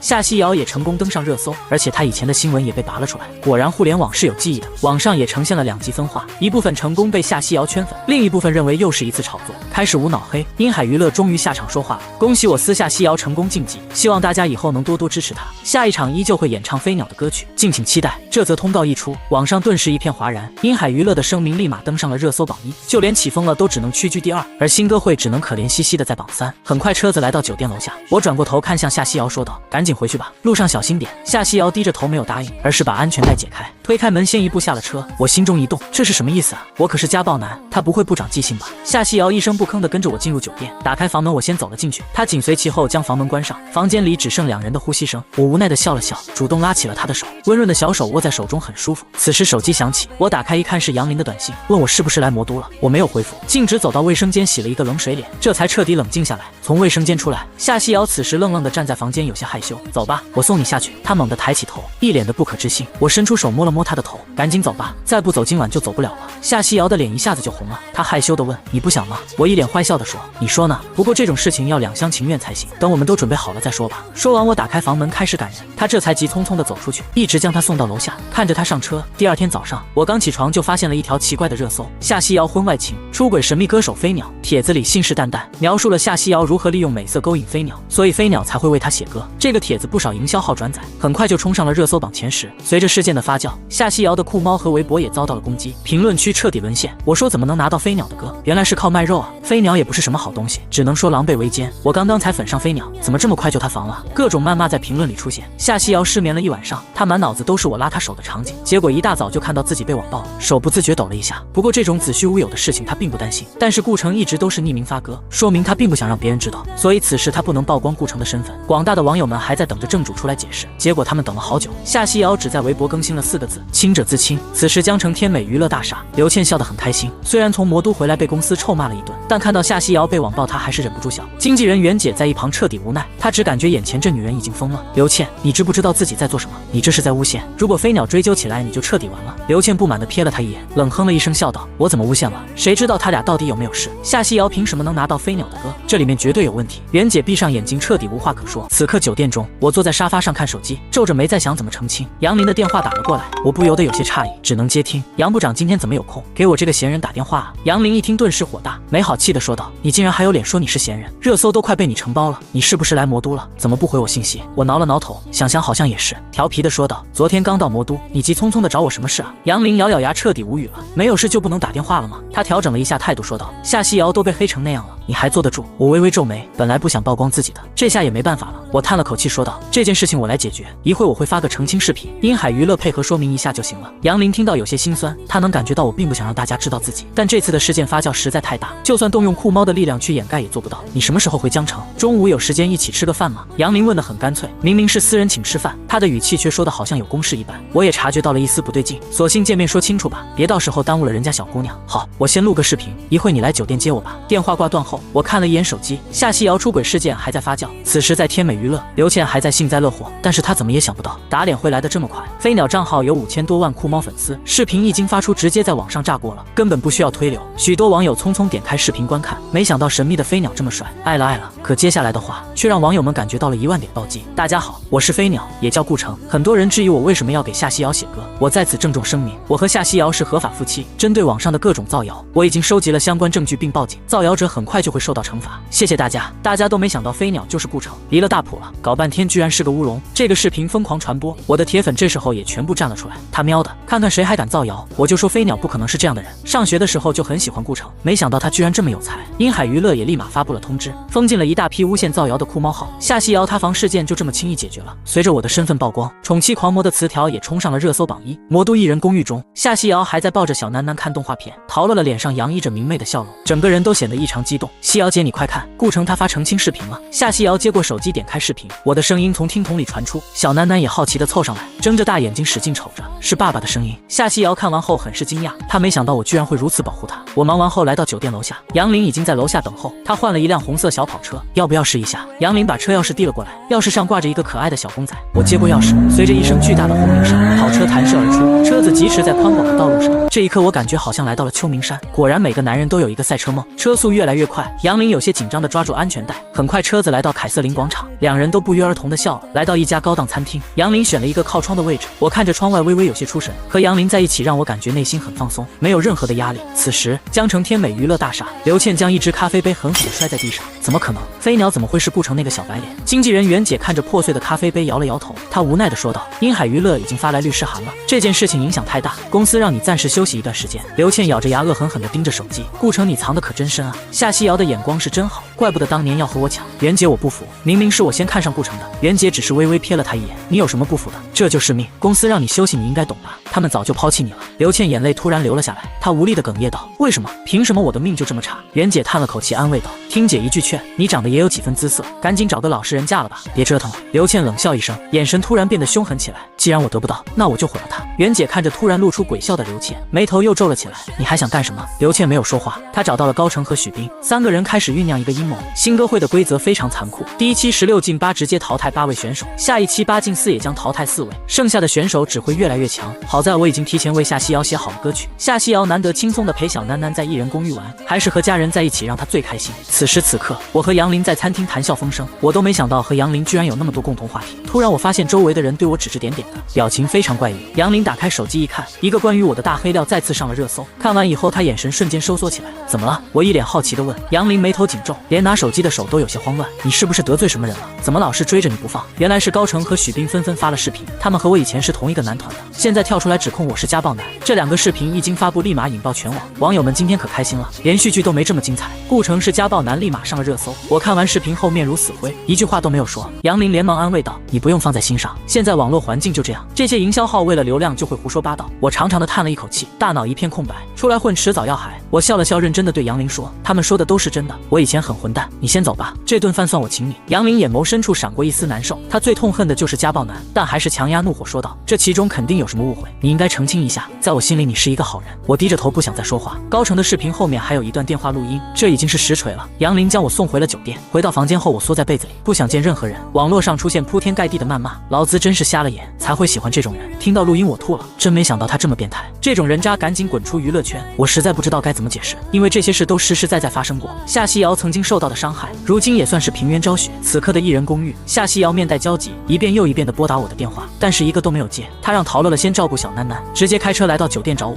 我打开门，若无其事地说：你怎么来了？其实我现在很不想面对他。夏曦瑶冲进来，狠狠地打了我一拳，然后哭着鼻子说：现在我也对你家暴了，我们扯平了。我愣在原地，不知该如何回应。我想保护好他们母女，但是事情已经开始失控。我轻轻抱住夏曦瑶，她身体微微颤抖了一下，然后哭着哭着就笑了，闻着她头发上的淡淡清香。我一时之间有些迷离，俯下身亲了她一口，她没有拒绝，柔软的双手搂着我的脖子，情到深处就随缘。我一把将她抱起，准备好好收拾她。关键时刻手机响个不停，哪个杀千刀的？我打开手机一看是陈峰，皱着眉接通了电话。疯子，什么事情啊？陈峰语气沮丧地问道。老顾，网上是怎么回事啊？你欺负嫂子了？我火不打一处来，无奈地笑着说：我这还没欺负到呢，你电话就打来了。夏曦瑶略带害羞地在整理房间，我走到阳台叹了口气，先不提这个，你这声音咋了？怎么有气无力的？陈峰的声音明显不对，等了片刻，他才吞吞吐吐地说：被社会狠狠地上了一课，你现在有空吗？过来陪我喝2杯，我在这边就你一个朋友了。我眼神微敛，上次就隐约感觉到事情有些不对，没想到现在真出事了。行，你位置发给我，我现在在魔都，3个小时后到。电话挂断以后，我发现夏曦瑶已经帮我把东西都收拾好了。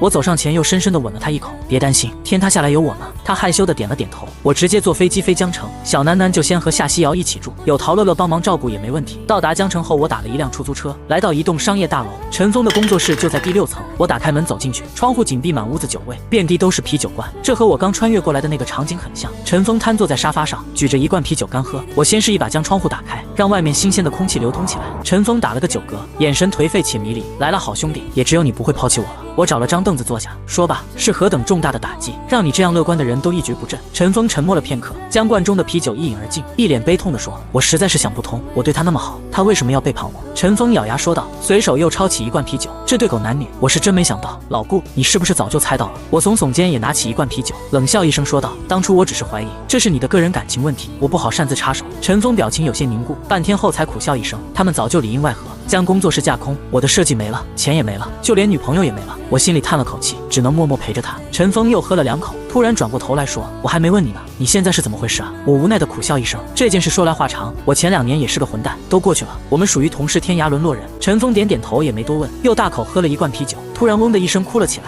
老顾，我这是第一次谈恋爱，交往将近1年半，我对他是真的喜欢啊。如果夏曦瑶有一天离开你了，你不伤心吗？我皱着眉沉思了一会，有些不太肯定的回答道：其实我还挺想恢复单身的，至少无忧无虑，不用顾及那么多。陈峰看到我这皱眉犹豫的样子，突然给了我肩膀一拳：老顾，你到底懂不懂什么是爱情啊？我突然陷入了迷茫，自己真的爱夏曦瑶吗？哟呵，这不是网上那个家暴男吗？陈峰，这种朋友你都交？工作室大门处突然响起一道声音，阮晴和一个男人走了进来，此人正是王军。我交朋友关你屁事，你们还好意思来我这？难不成这空壳工作室你们也想套走？陈峰站起来怒吼道：“陈峰，你不要这样，我们也是为你好。”阮晴表里表气地说道：“我们这次来不是跟你吵架的，你这样自暴自弃，我看着也难受。你不如加入我们工作室，以你的能力，以后肯定会更好的。”王军这时也在一旁附和道：“对啊，大家还可以做朋友吗？”我听到这都忍不住笑了，这两人真的是狼狈为奸。陈峰听完彻底怒了，冲上去就要打架，却被我给拦了下来。王军讥讽道：“一个家暴男，一个绿帽男，你们就一起烂在这里吧。”我走到王军前面笑了笑：“你小子是成功惹到我了，偏偏我对动漫也略懂一二，1年之内我要让你回来求我。”王军听了哈哈大笑：“你在威胁我吗？略懂可不行啊，隔行如隔山，知道吗？”王军说完带着阮晴走了，我在他们背后大喊一声：“30年河东，30年河西，莫欺少年穷。”陈峰反驳道：“我才不穷呢，我是富二代。”我挠了挠头，彻底无语。陈峰制作动漫的天赋确实很高，就在此刻我下定决心要做动漫。将陈峰安顿在酒店以后，我打车回家开始写动漫剧本。第二天一早，我带着陈峰在酒店楼下吃早餐。陈峰一脸好奇地问：“你昨晚干嘛去了？”我将一本动漫题材递了过去，一脸严肃地说：“这里只是粗略的大纲和人物形象，等我有时间再慢慢把详细的给你整出来。”陈峰歪着嘴笑了笑，他不相信我一个晚上能写出好剧本，但是心里还是很感动。他打开本子认真地看了起来，只见首页写着一个大大的名字：一人之下。翻看了几页后，陈峰立马被吸引了，里面讲述了一个关于艺人的世界，情节层层递进，单看剧本就已经非常好看了。他猛地抬起头，声音都有些颤抖：“老顾，这真是你写的？”我淡定的点头：“你要好好的把它做出来，不要辜负了我的剧本。”陈峰的双眼立马有了光，整个人就像重新活了过来。其实每个人都会有低谷，只要身边有人能轻轻拉一把，很快就能走出来。下午，我再次回到魔都，明天夏西瑶就要参加8进4的比赛了。他这2天一直在忙着练习新歌，网上的黑料热度不减，飞鸟账号下面骂声一片。但是网友们很快发现夏西瑶更新了酷猫，今生得遇良人，愿携手相伴一生，还专门艾特了飞鸟。网友们瞬间炸锅了，受害者希望和施暴者相伴一生，这也太炸裂了吧！一时间评论铺天盖地袭来，所有人都在怀疑是顾城控制了夏西瑶。此时我和云姐一起来到鹰海大厦，刚到11层正好碰到程迪。程迪是飞鸟最早的一批粉丝，他特别喜欢《一生有你》这首歌。你们是来找夏西瑶的吧？他就在左边的第2间录音室。我好奇地看了小姑娘一眼，她是新歌会夺冠的热门选手。谢谢你。说完，我和云姐继续往前走。顾城，能给我签个名吗？我是你的粉丝。程迪声音都磕巴了起来，就像小女生见了偶像一样。我稍微有些诧异，现在自己黑料满天飞，难得还有人搭理我。好的，没想到我现在还能有粉丝，而且还是个大歌手。程迪听到我这么说，脸色有些晕红，略显可爱的吐了吐舌头。签名以后，我和云姐来到录音室。夏西瑶看见我，开心的冲了出来，一把抱住我。云姐看到直接震惊了，她已经很久没有看到夏西瑶这么开心。第2天，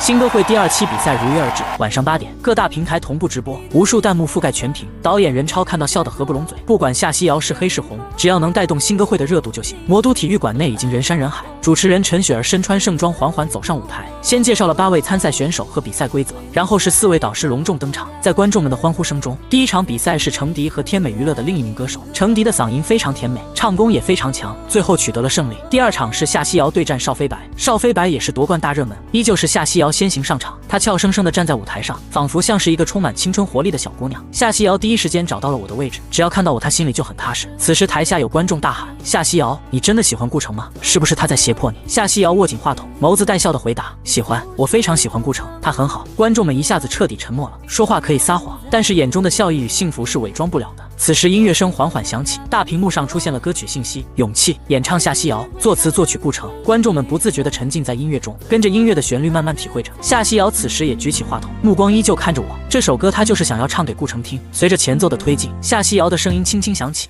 终于做了这个决定，别人怎么说我不理，只要你也一样的肯定，我愿意天涯海角都随你去。我知道一切不容易，我的心一直温习说服自己，最怕你忽然说要放弃。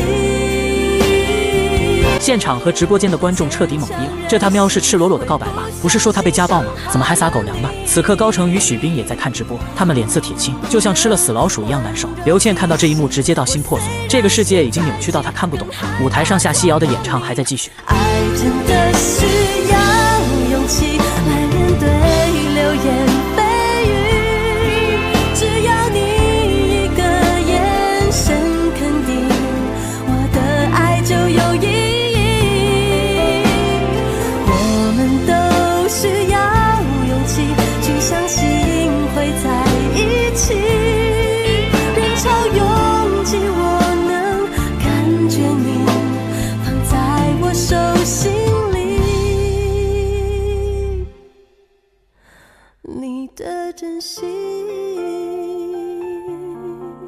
网友们集体吐血，合着我们都是流言蜚语的制造者，彻底服了，再也不喷了。后台导播室，任超看着直播数据开心到不行，又破纪录了，而且这一首歌又是经典，夏曦瑶绝对是今年最大的黑马。此刻直播间弹幕也彻底炸锅了，我们错了，本以为今天会是个批斗会，结果是个狗粮夜，彻底妈了。但是这首歌真的好好听啊，我讨厌家暴男，但是喜欢这首歌。网友们的怒气渐渐消散，都沉浸在这首歌曲之中。一曲结束，后台的邵飞白面如菜色，他此刻一点勇气都没有了，歌曲质量就差好远，而且夏曦瑶今天的发挥堪称完美，现场观众掌声非常激烈。夏曦瑶鞠躬以后走下舞台，邵飞白整理好自己的心情开始表演，他演唱的歌曲也非常好听，获得了许多观众的掌声。最后夏曦瑶以3比2晋级4强。对于这个结果，邵飞白也早有预料。第2期比赛结束后，夏曦瑶、程迪、苗安云还有王晨晋级全国4强，其中除了夏曦瑶和王晨2匹黑马，另外2个都是之前的夺冠热门。新歌会结束后，一个话题迅速冲上了热搜榜1，顾城的自我救赎来自于夏曦瑶给的勇气，网友们也终于相信了他们是双向奔赴，但大部分人只喜欢听歌，接受不了家暴男的人设。接下来我和夏曦瑶迅速升温，我们一起去逛小吃街，去游乐场玩跳楼机，仿佛回到了当年恋爱时的感觉。回到江城后，我连续熬了好几个通宵，终于把《一人之下》第1季写出来了。陈峰看到后非常开心，动漫工作室重新运作了起来，还分了我30%的股份。很快新歌会第3期半决赛到了，这一期夏曦瑶对阵的居然是程迪，虽然都是一个公司的，但还是要靠实力说话。程迪带来的是一首甜美的原创歌曲，唱完现场观众呼声很高，夏曦瑶登场后气场全开，我这次为她写了一首《煎熬》。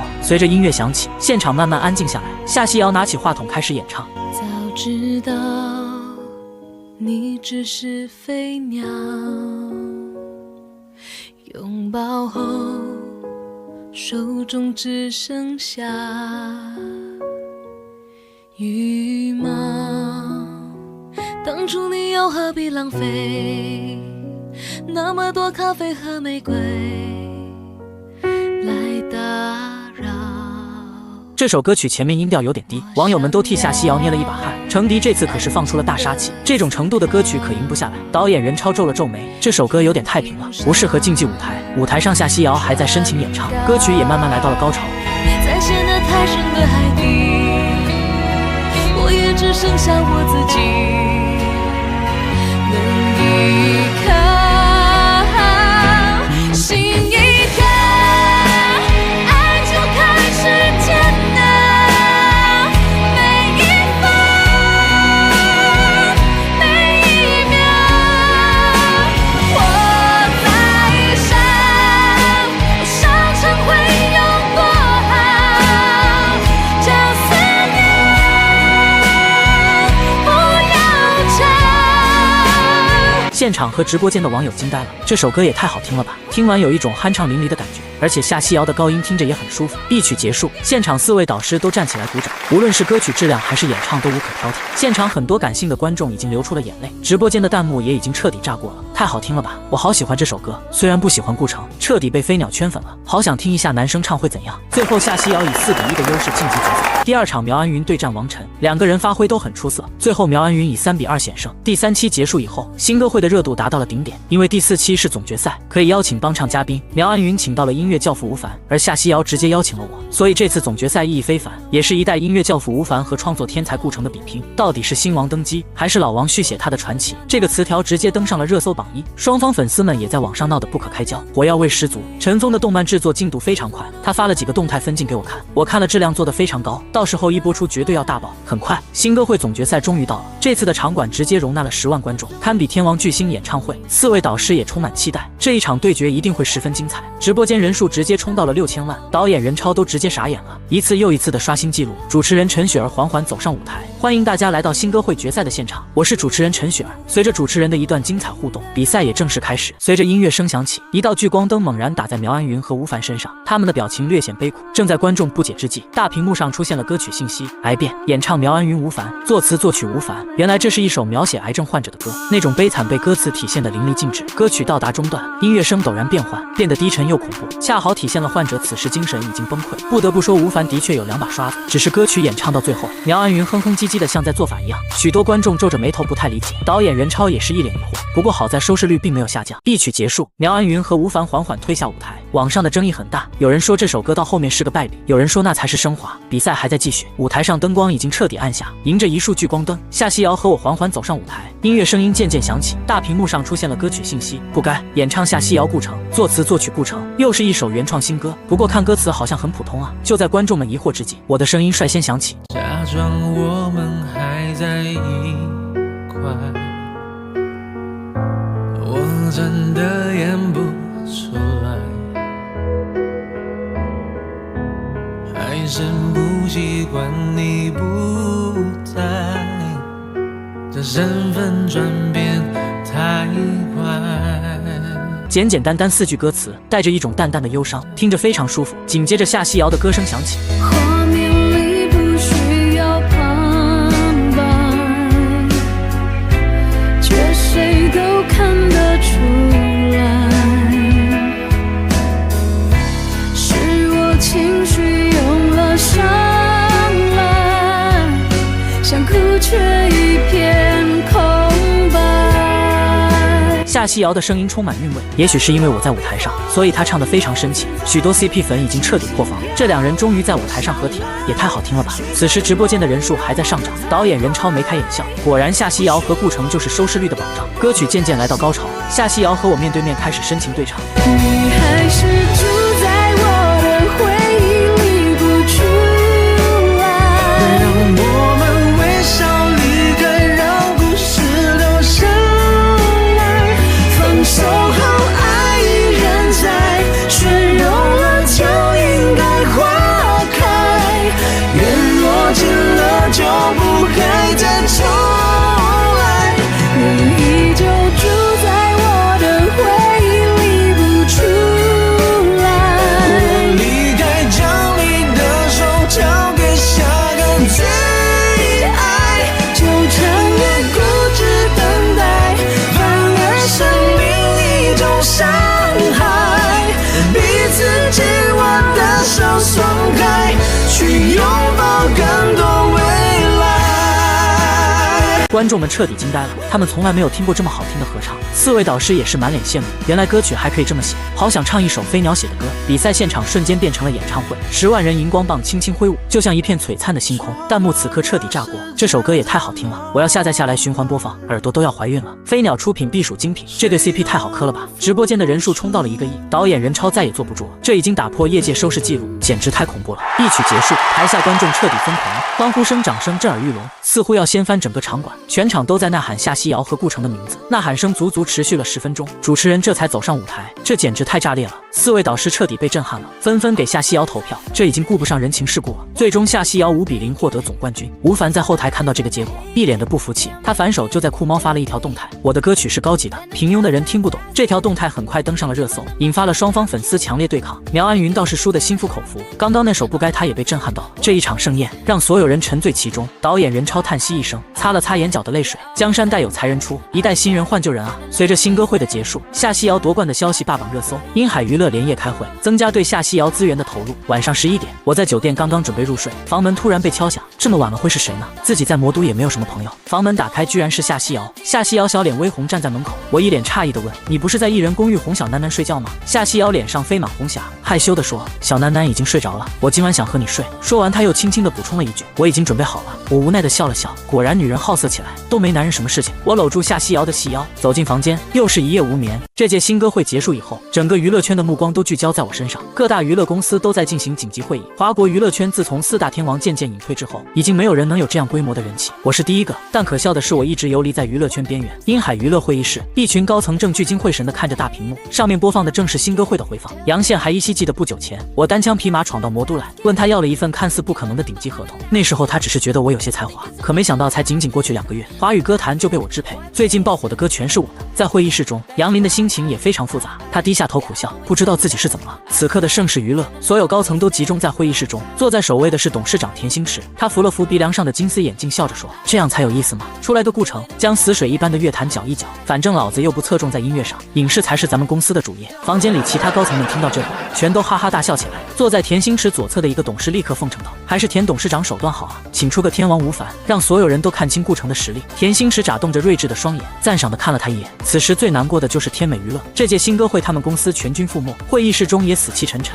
董事长柳高更是阴沉个脸：“谁能告诉我，刘谦是个什么情况？顾城又是从哪冒出来的？一个退圈2年的已婚女人，硬生生被他一人捧了起来。”一众高层低着头默不作声，他们哪知道是怎么回事？柳高顿时火冒三丈，真是安逸日子过太久了，一点危机意识都没有。现在立刻给我将事情调查清楚，这件事不搞清楚，谁也别想好过。其他各个中小娱乐公司也在这时行动了起来，他们有的选择与我交好，释放自己的善意，有的选择在我还未彻底起来之前扑灭我的气焰。一时间，整个娱乐圈暗流涌动，而我已经带着小囡囡回到了江城。第二天一早，我带着小囡囡前往幼儿园开学。初晨的阳光下，幼儿园门口热闹非常，到处都是带着孩子上学的家长们，园内到处彩旗飘飘，一副欣欣向荣的场景，这让我有些恍惚。穿越过来已经2个月了，我好像就已经彻底融入了这里，也融入了一个父亲的角色。小囡囡好奇地看着那些哭哭闹闹的孩子们，他觉得这些小朋友一点都不乖，因为爸爸说了，上幼儿园不哭的孩子才是好孩子。我带着小囡囡来到小3班，许多家长友善地和我打招呼，小朋友们也开始熟悉了起来。一个胖乎乎的男孩对小囡囡说：“我见过你爸爸，他是从手机里走出来的，对不对？”囡囡听到这话满脸骄傲：“对啊，我爸爸很厉害的。”胖乎乎男孩听到后撅起小嘴，不满地扭头看了自己的爸爸一眼，气呼呼地说道：“我爸爸也很厉害，他可以吃1头猪。”2个小家伙就这个话题争论了起来，其他家长的目光都被吸引住了，直到那个小胖子大声喊出：“我爸爸可以吃屎！”男孩的爸爸笑脸突然变得僵硬起来，我的心也提了上来，生怕小囡囡来一句更炸裂的。幸好小囡囡没有，他歪着小脑袋想了想，略带遗憾地说道：“那你爸爸好厉害呀，我爸爸就不能。”小囡囡在学校非常的乖，我忙完以后就回家了，继续开始一人之下动漫的创作。这几天我收到许多公司的邀歌信息，其中就有天美娱乐，他们开出的价格非常诱人，但我并没有理会。夏曦瑶的新专辑上线在即，我才没有时间帮其他人写歌。不管娱乐圈现在如何的风起云涌，我的生活都很平静。1周后，我终于将一人之下第1季写完了。早上将囡囡送到学校后，我便来到陈峰的工作室，还是那个熟悉的商业大楼。不过和上次相比，现在的工作室办公桌排放的整整齐齐，20多名工作人员正在岗位上忙碌。陈峰一脸笑容地说：“兄弟怎么样？是不是还可以啊？”我扭过脑袋，定定地看着陈峰回了一句：“你把家底掏空了。”陈峰挠了挠头，拉着我往办公室走去，一边走一边小声说道：“掏空家底是不可能的，你看到的这些都是表面工作，实际上等动漫一旦开始制作，我身上的钱都可能不够。”我皱着眉头疑惑地问道：“疯子，你究竟准备了多少钱？”陈峰举起5根手指说道：“500万。”我以为自己幻听了，做个破动漫需要这么多钱吗？来到办公室以后，陈峰细心地解释道：“老顾，你不了解动漫这个行业，这个东西很烧钱的，就算是一部普通的动漫，成本也在1000万左右。一部动漫的出现并不简单，前期需要策划、剧本、美术设计、场景设计、角色设计等等，每个环节都是细活，得慢慢做。”我将陈峰后面的长篇大论打断，光听到1000万时，我的脑袋就有点嗡嗡的。知道做动漫挺费钱，但没想到这么烧钱。疯子，说简单点，你接下来准备怎么弄？陈峰挠了挠头，一脸惭愧地看着我说：“其实方案也是有的，就是又要辛苦你了。第1，剧本不用花钱，原创完全掌握在我们自己手中。第2，宣传动漫的时候，还需要你和嫂子来帮忙。我可知道你们现在的热度。”陈峰嘿嘿直笑，这家伙倒是想得挺远。我听后松了口气，这些都是小事情。陈峰拉着非要一起吃饭，还拿出一份合同要我签字，我不知道他又搞什么幺蛾子。有些疑惑地接过文件看了一眼，股权转让协议书，陈峰居然要将公司1半的股份转给我，说这是之前就讲好的。我实在不想要，推脱了半天拗不过他，最后只能答应。不过我也有要求，那就是既然拿了股份，那我自己也必须出资500万。陈峰在一边欲言又止，最终也不好再说什么。签完字以后，他将协议书保存到档案袋里，之后只要找个时间去工商变更信息就好。和陈峰吃完饭以后，我就往家里走，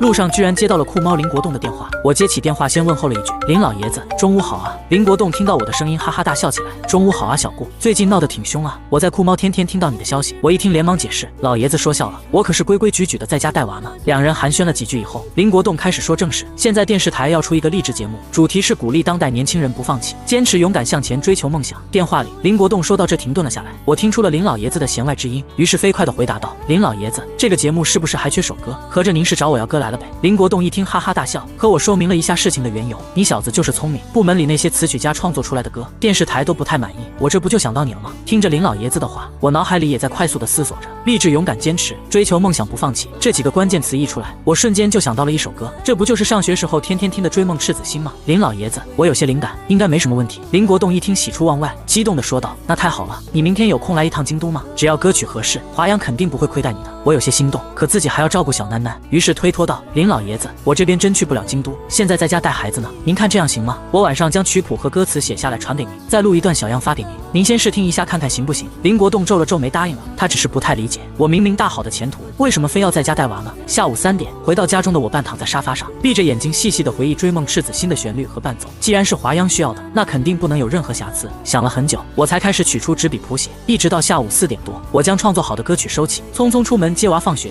来到江花幼儿园门口，接到小囡囡后，她却扁平着小嘴，一脸委屈的模样。我心疼的要死，一把将小囡囡抱了起来。我家小公主是怎么了？被人欺负了吗？到了爸爸怀里，囡囡明显更加委屈了，就连眼眶边都流出了小金豆。爸爸，方小小说我又胖了，马上要变小肥猪。方小小应该就是那个说他爸能吃屎的小胖子。我想了一想，不对啊，那家伙才是真胖吧。回到家，我忙活了一个晚上，将小囡囡哄睡着以后，这才蹑手蹑脚的爬起来，又将词曲认真的过目了一遍，确定没有任何问题后，发给了林国栋老爷子。老爷子明显一直在等我，信息刚发过去没多久，他的电话就打了过来。小顾，你真是太厉害了，这歌词这曲调，我敢向你肯定，这首歌必定被选上。林国栋的声音实在太大，我稍稍将手机离自己耳朵远了一些。林老爷子觉得可以就行。林国栋拉着我又是一顿夸赞，我有些不知怎么回答，只能尴尬的笑了2声，自己只是个平平无奇的时空搬运者而已。不过和华央的合作流量肯定很大，这下又可以狠狠的挣一笔了，刚好用来投资陈峰的动漫公司。仅过了2天，林老爷子那边就有了消息，歌曲被选上了，授权使用费是40万，歌曲后续会上传到酷猫与各大音乐平台。虽然听歌是免费的，但流量收益将全部归我所有。我也爽快的签署了合同。陈峰那边，动漫剧本也成功通过了电视台的审核。为了感谢我的支持，他将公司名称直接改成了飞鸟动漫。我听完也是彻底无语，看来我和陈峰是彻底绑定在一起了。我的生活安安稳稳，娱乐圈此时却是风起云涌。天美娱乐和盛世娱乐直接联手打压鹰海娱乐，2大集团相关的所有企业全部切断了与鹰海娱乐的所有合作。天美娱乐的目的很简单，就是要彻底封杀夏西瑶。此时鹰海娱乐变得非常被动，如果要力保夏西瑶，那公司的损失将会非常巨大。会议室中高管们吵成一片，特别是杨林与张超，此刻已经罕见的吵红了脸。他们2人亲眼见证了我的恐怖，而杨宪只是脸色平静的交叉着双手，一直没有表态。杨林看到催促着问道：“杨董事长，您老能说2句吗？到底怎么决定给个痛快话？”杨宪眉头紧锁，犹豫许久后开口说道：“当初合同写的是2年时间给顶级资源，如果我们违约故城可以将夏西瑶带走，我们不会有任何损失，所以将夏西瑶雪藏吧。通知下去，一切资源收回，散会。”其他高层全都识趣的散了，只有杨林还站在会议室中。他着急的问道：“爸，我需要你给我一个答案。”杨宪却突然笑了一声，脸上带着莫名的表情。他端起茶杯缓缓说道：“你难道就没想过，顾城为什么将夏西瑶送到我们鹰海，而且还要签这样一份合同？今天发生的一切他早就算到了，所以给双方都留了台阶。不得不说，他是我见过最聪明的年轻人。”杨林听完愣了好一会儿，他真没想到我当初想了那么远。看到女儿依旧不敢相信，杨宪只能语重心长地说：“我也不想放走夏西瑶，但我们和天美以及盛世硬碰硬，最终只会两败俱伤。夏西瑶现在已经有了名气，我们鹰海不欠她的。”此刻夏西瑶刚刚录制完歌曲，正在公寓中休息。这时休息室的门突然被推开，云姐脸色凝重地走了进来。夏西瑶连忙放下手机问怎么了，云姐慌慌张张地说：“出事了，公司将你之后的行程全部取消了，而且以后不会再提供任何资源，好像是外面有人对你进行了封杀。”陶乐乐一听立刻蹦了起来，瞪大眼睛问道：“他们凭什么封杀西瑶姐啊？西瑶姐什么都没做。”夏西瑶也皱起了眉头，自己才刚刚有了些名气，怎么就这样了？云姐深吸一口气，她刚才已经和公司那边吵了一架，现在这种情况她是一点办法没有。那我们现在该怎么办？陶乐乐有些着急，满脸担忧地看着夏西瑶。云姐叹了口气，无奈地说：“西瑶，赶紧通知顾城吧，现在只有他有办法。”陶乐乐一听到我的名字，眼睛立马亮了起来。对啊，西瑶姐，快打电话告诉顾城，就说你被欺负了。夏西瑶稍作犹豫，便也点点头。她知道现在不是矫情的时候。我正在沙发上睡午觉，突然接到夏西瑶的电话：“老公，我被封杀了。”简单的一句话，我的眼神也变得严肃起来。了解完事情的来龙去脉后，我只说了一句话：“我知道了，明天我去接你。”第二天一早，我将小囡囡送到学校后，就直接飞往魔都。我先找到了杨林的办公室，杨部长好久不见。正在忙着工作的杨林听到这声音，身子止不住的僵硬了一下。他抬头就看见我那温柔的笑脸，一如那日他在车站接我时一般。他笑了笑回答道：“我猜到你会立马动身过来，没想到这么快。”我耸耸肩，一脸无奈：“老婆有事，我这个做老公的肯定得勤快点啊。说正事吧，这次我来的目的你应该也知道，既然你们违约了，那我只能将夏西瑶带走。”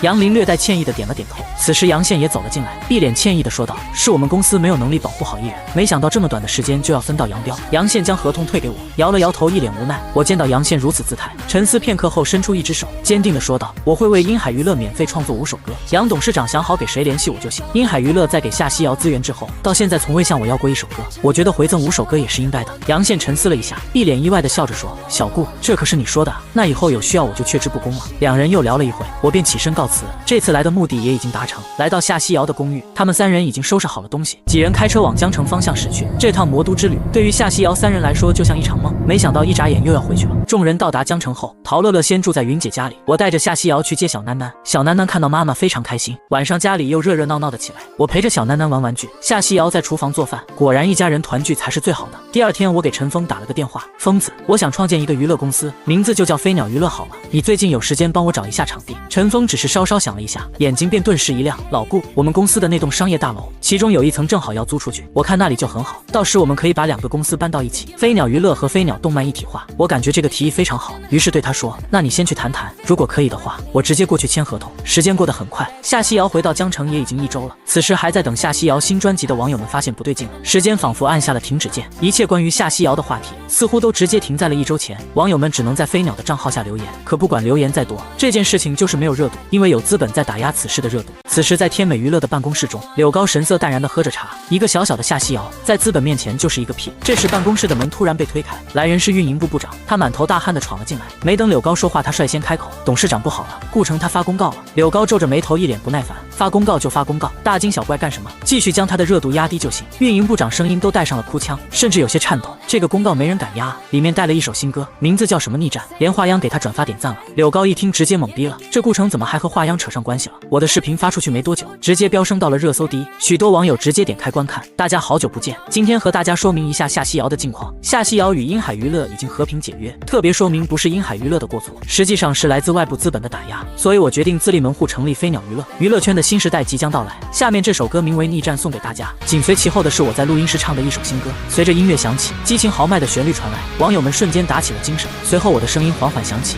在这个风起云涌的战场上，暴风少年登场，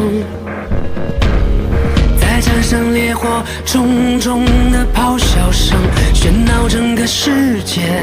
简简单单4句歌词，将战斗前夕的氛围烘托得恰到好处，许多网友们都不自觉地跟着晃动起来，感觉全身都在冲冷，随时准备战斗。随着歌曲来到高潮，我提高音调继续演唱。Come on， 逆战逆战啦耶，王牌要狂野，闯荡宇宙摆平世界。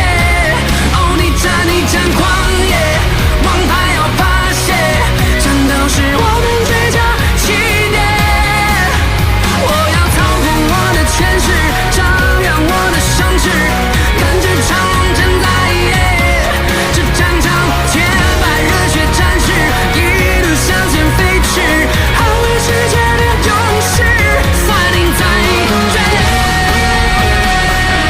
听着歌声的网友们沸腾了起来，在视频下面议论纷纷。什么叫战歌？这就叫战歌，太燃了！顾城写歌依然是那么稳，他们飞快地用手指敲打着屏幕，一个个此刻恨不得化身为剑神。我的一条视频引发了全网轰动，那些营销号再也黑不动我了。关键是华央都点赞转发，其他的媒体公司只能跟上步伐。华央转发编写的内容赫然是《逆战》这首歌写得很好，娱乐圈要是混不下去，可以来我们华央。另外，华央新节目主题曲《追梦赤子心》将在明天晚上8点播出，主题曲也是由顾城独家创作，欢迎大家准时收看。华央的下场让天美娱乐和盛世娱乐全都傻眼了，看来这夏西瑶还真不能动，背景太雄厚了。杨林看着视频微微蹙眉，他没想到我真的有办法解决。此时我来到飞鸟动漫公司，陈峰带我和房东签订了租房合同，两人下楼正准备去吃饭，发现远处有人在街边唱歌，唱的正是我的一生有你。我戴上口罩说道，咱们过去看看。陈峰点了点头，两人快步走了过去，发现是2个年轻人，他们抱着吉他正在深情演唱一生有你，一旁的空地上还堆放着他们的行李。这2人唱的还挺有味道，是2个好苗子。果然不管在哪个世界，总有些怀才不遇的人会被埋没。2人唱完以后又调试了一下设备，接着唱了一首说唱歌曲，速度非常快，律动感很强。我开始心动了，走上前去问道，2位打扰一下，请问你们有意向加入娱乐公司吗？2人神情明显一愣，脸上同时爆发出巨大的惊喜神色，其中1人就连拿着话筒的手都有些颤抖。你是星探吗？我脸上有些尴尬，好在戴着口罩没人看到。不是，但我正准备创建一个娱乐公司，正好在招人，不知道你们有没有这个意向。听到我这话，面前2人好像从天堂掉到了地狱，那惊喜的神色瞬间暗淡下来。不好意思，我们2人虽然没有什么名气，但也想找一个有实力点的公司。陈峰一听窜了过来，他快速朝着2人眨了眨眼，你们就不确定一下现在跟你们说话的是谁吗？见到陈峰这样子，2人明显有些懵，他们又仔细打量了一下我，怎么越看越熟悉呢？我苦笑了一下，直接摘下口罩对他们说，我叫顾城，是你们刚刚唱的那首一生有你的创作者。2位年轻人彻底震惊了，心情就好像在坐过山车，我可是他们的偶像啊！飞鸟出品必属精品。随后几人一拍即合，2个年轻人，一个叫风潇潇，另一个叫易水寒，我留了他们的联系方式，等公司装修好就通知他们过来报道。第2天，追梦赤子心在网上引发巨量讨论，网友们也早就蓄势待发，央妈和飞鸟出品不容错过。晚上8点，激动人心的时刻终于来临，华央节目正式播出。下一秒，屏幕出现了一个莘莘学子，他的身前书桌上堆着高高的书本，炎热的夏日里，风扇正呼呼地吹着，黑板旁边是高考倒计时，音乐声也在这时响起，随后歌声也相应传来。充满鲜花的世界到底在哪里？如果它真的存在，那么我一定会去。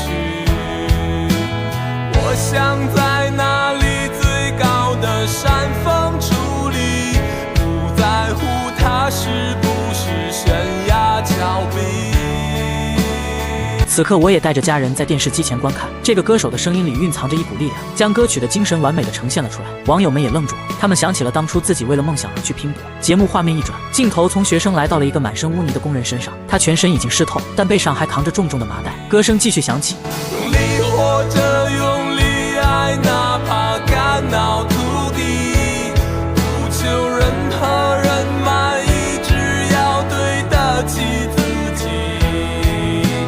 关于理想，我从来没选择放弃，即使在灰头土脸的日子里。此时画面突变，学生低下头飞快地写着作业，工人弯着腰不停地向前走去，这是对梦的执着，也是对未来的期盼。网友们此刻心情陡然纠结，他们懂得这种感受，许多网友直接哭了出来，这是他们内心深处对自己的不服输。这一刻，所有人心中那炽热的情绪都被点燃，他们咬紧牙关想要发泄出来。下一刻，音乐声伴随着嘶吼声响起，带着一种不论成败不服输的力量，传进了每个人的耳朵。向前跑，迎着冷夜和潮汐，生命的广阔不离寂寞难，怎能感到命运它无法让我们跪地求饶，就算鲜血洒满了怀抱，继续跑，带着赤子的骄傲，生命的闪耀不坚持到底，怎能看到与其苟延残喘，不如纵情燃烧吧，有一天会再发芽。所有人心中的炽热火焰，在这一句句嘶吼的歌声中瞬间被点燃。为什么网友们总是愿意力挺我？因为我的歌总能触人心灵。这一刻，弹幕彻底炸锅了，泪崩。我仿佛听的不是歌，而是来自内心深处的呐喊。你们也许不懂那种感受，那是触底反弹后的歇斯底里。听到这首歌，我终于懂了，央妈为什么要出来护犊子，太好听了。此时的华央总部，林国栋与华央总导演杜谷正看着大屏幕上的实时播放量，他们眼中的惊喜都已经掩藏不住。这次的节目比以往都要成功。节目结束后，这个短片在网上彻底火爆了。此时的天美娱乐会议室灯火通明，柳高已经有些慌了，思索良久以后，冷冷地说道：“夏曦瑶的新专辑不是后天上线吗？联系一下业内几个著名的词曲人，再将老牌天后阿英叫过来，后天同一时间发布新歌。”其他高管全都面面相觑，不过这也是目前唯一的办法了。而在音海娱乐，杨宪也召开了管理层会议，公司决定趁着热度让顾城帮我们写一首歌，你们觉得由哪位歌手演唱好呢？经过一番激烈的讨论后，演唱歌手最终锁定在丽娜和程迪之间。杨宪思索片刻后决定让我自己选择帮谁写。此时我正准备睡觉，看着信息中的两个人选，我没有犹豫，直接选择了程迪。我对程迪印象非常好，而且程迪那甜美的嗓音很适合唱一首歌曲，名字叫《爱你》。与此同时，在盛世娱乐的艺人公寓中，苗安云正一脸落寞地收拾着行李。由于盛世娱乐的主业本来就是影视，这次遭遇滑铁卢以后，公司决定放弃歌曲演唱，苗安云也直接被扫地出门。他本来就来自农村乡下，这一下前途又渺茫了。2天后，夏曦瑶的新专辑终于上线，从一早开始，网上的话题就没停止过，新歌榜榜首已经被追梦赤子心牢牢占据着，许多网友都在猜测夏曦瑶有几首歌能上榜。然而就在此时，天美娱乐上一代天后录音发布了伤感情歌《白天不懂夜的心》，音海娱乐的新生代歌手程迪也发布了一首甜歌《爱你》，这2首歌都有不小的热度，各种议论声也热闹的飞起。好家伙，这俩公司怎么想的？这时候发新歌，不怕被碾压吗？娱乐圈好久没这么热闹，今天有好戏看了。早就摩拳擦掌的网友们此刻犯了愁，一下子出来那么多新歌，他们到底该听哪首呢？就在网友们犹豫不决之际，有一首新歌率先冲上了热搜，那就是夏曦瑶专辑里的《如愿》。许多网友纷纷评价好听到爆，歌曲虽然是付费版本，但许多网友还是点开了收听。伴随着钢琴声，优美的旋律缓缓传来，直到夏曦瑶的声音响起，他们才闭上眼睛享受着。你是遥遥的路，深夜的无力的灯，我是孩童啊，走在你的眼眸。你是明月清风，或是你照拂的梦，见与不见都一生与你相拥。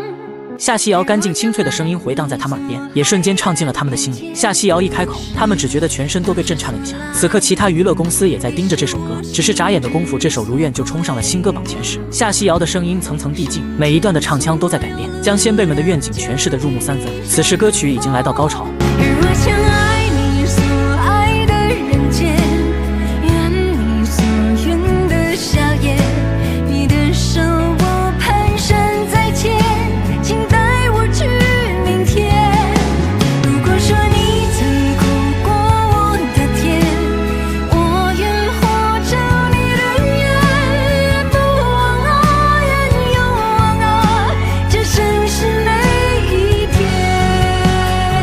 许多网友都听哭了，脑海中他们好像隔着时空牵着先辈们的手，带他们去领略了这繁华盛世。不知不觉间，如愿已经冲到了新歌榜第2。就在网友们激动万分之际，华阳又发公告了，还专门艾特了我。好一首如愿，好一个顾城，写得太好了，我先拿走了。网友们看到公告顿时呆愣住，他们还是第一次见到华阳这样说话，装都不装了，直接拿吗？好吧，谁让他们确实有这个资格。我同样也看到了这则公告，笑着在下面回了一句：您老尽管拿走，不够再跟我说。紧随其后的是夏曦瑶的起风了，这首歌夏曦瑶在新歌会上唱过，也非常被大众喜欢。在之后就是花海上榜，然后勇气也毫无疑问的爬了上来。慢慢的，夏曦瑶专辑里的歌一首接着一首都登上了新歌榜，网友们也在一起创造传奇。这张专辑很有可能会打破纪录。到了下午，其他娱乐公司都看懵了，新歌榜前10全部都是我的歌，其中有8首歌是夏曦瑶演唱的，还有2首是我自己唱的，分别是追梦、赤子心和逆战，一人包揽前10，这是整个乐坛历史上从未有人达到过的成就。天美娱乐大厦中，柳高看着刺眼的新歌榜，心里不由升起一丝火气。录音的那首白天不懂夜的心排在新歌榜30多位，之后就迟迟没有动静了。他怎么也想不通，一个老牌天后的歌就不值得大家听一听吗？柳高狠狠地砸了一拳办公桌，让秘书通知下去开始做数据。很快，白天不懂夜的心就飞快的上升，短短2个小时就杀到了新歌榜第10，将勇气成功挤下了榜单。本来想听勇气的网友们，刚点开新歌榜发现歌没了，这一下网友们彻底炸锅了。卧槽，我的歌呢？怎么一会儿没看，勇气就掉下去了？这是什么情况啊？有人在刷榜吗？网上还在激烈讨论着。就在这时，英海娱乐也发公告了，家人们，程迪的歌曲《爱你》也是顾城创作的，本来想给你们一个惊喜，结果大家都没有发现吗？这条公告还专门艾特了我，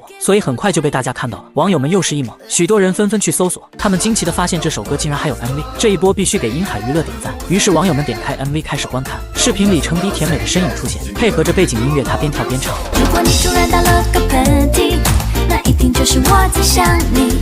如果半夜被手机吵醒，那是因为我关心。简简单单4句歌词，甜美的笑容配上甜美的舞姿，将网友们甜得不要不要的。有的人甚至从床上蹦跶了起来，跟着 MV 里程迪边学边跳。就连之前听如愿陷入悲伤的网友们，都被歌曲彻底的甜化了。此时程迪的演唱还在继续。情话多说一点，想我就多看一眼，表现多一点点，让我能真的看见。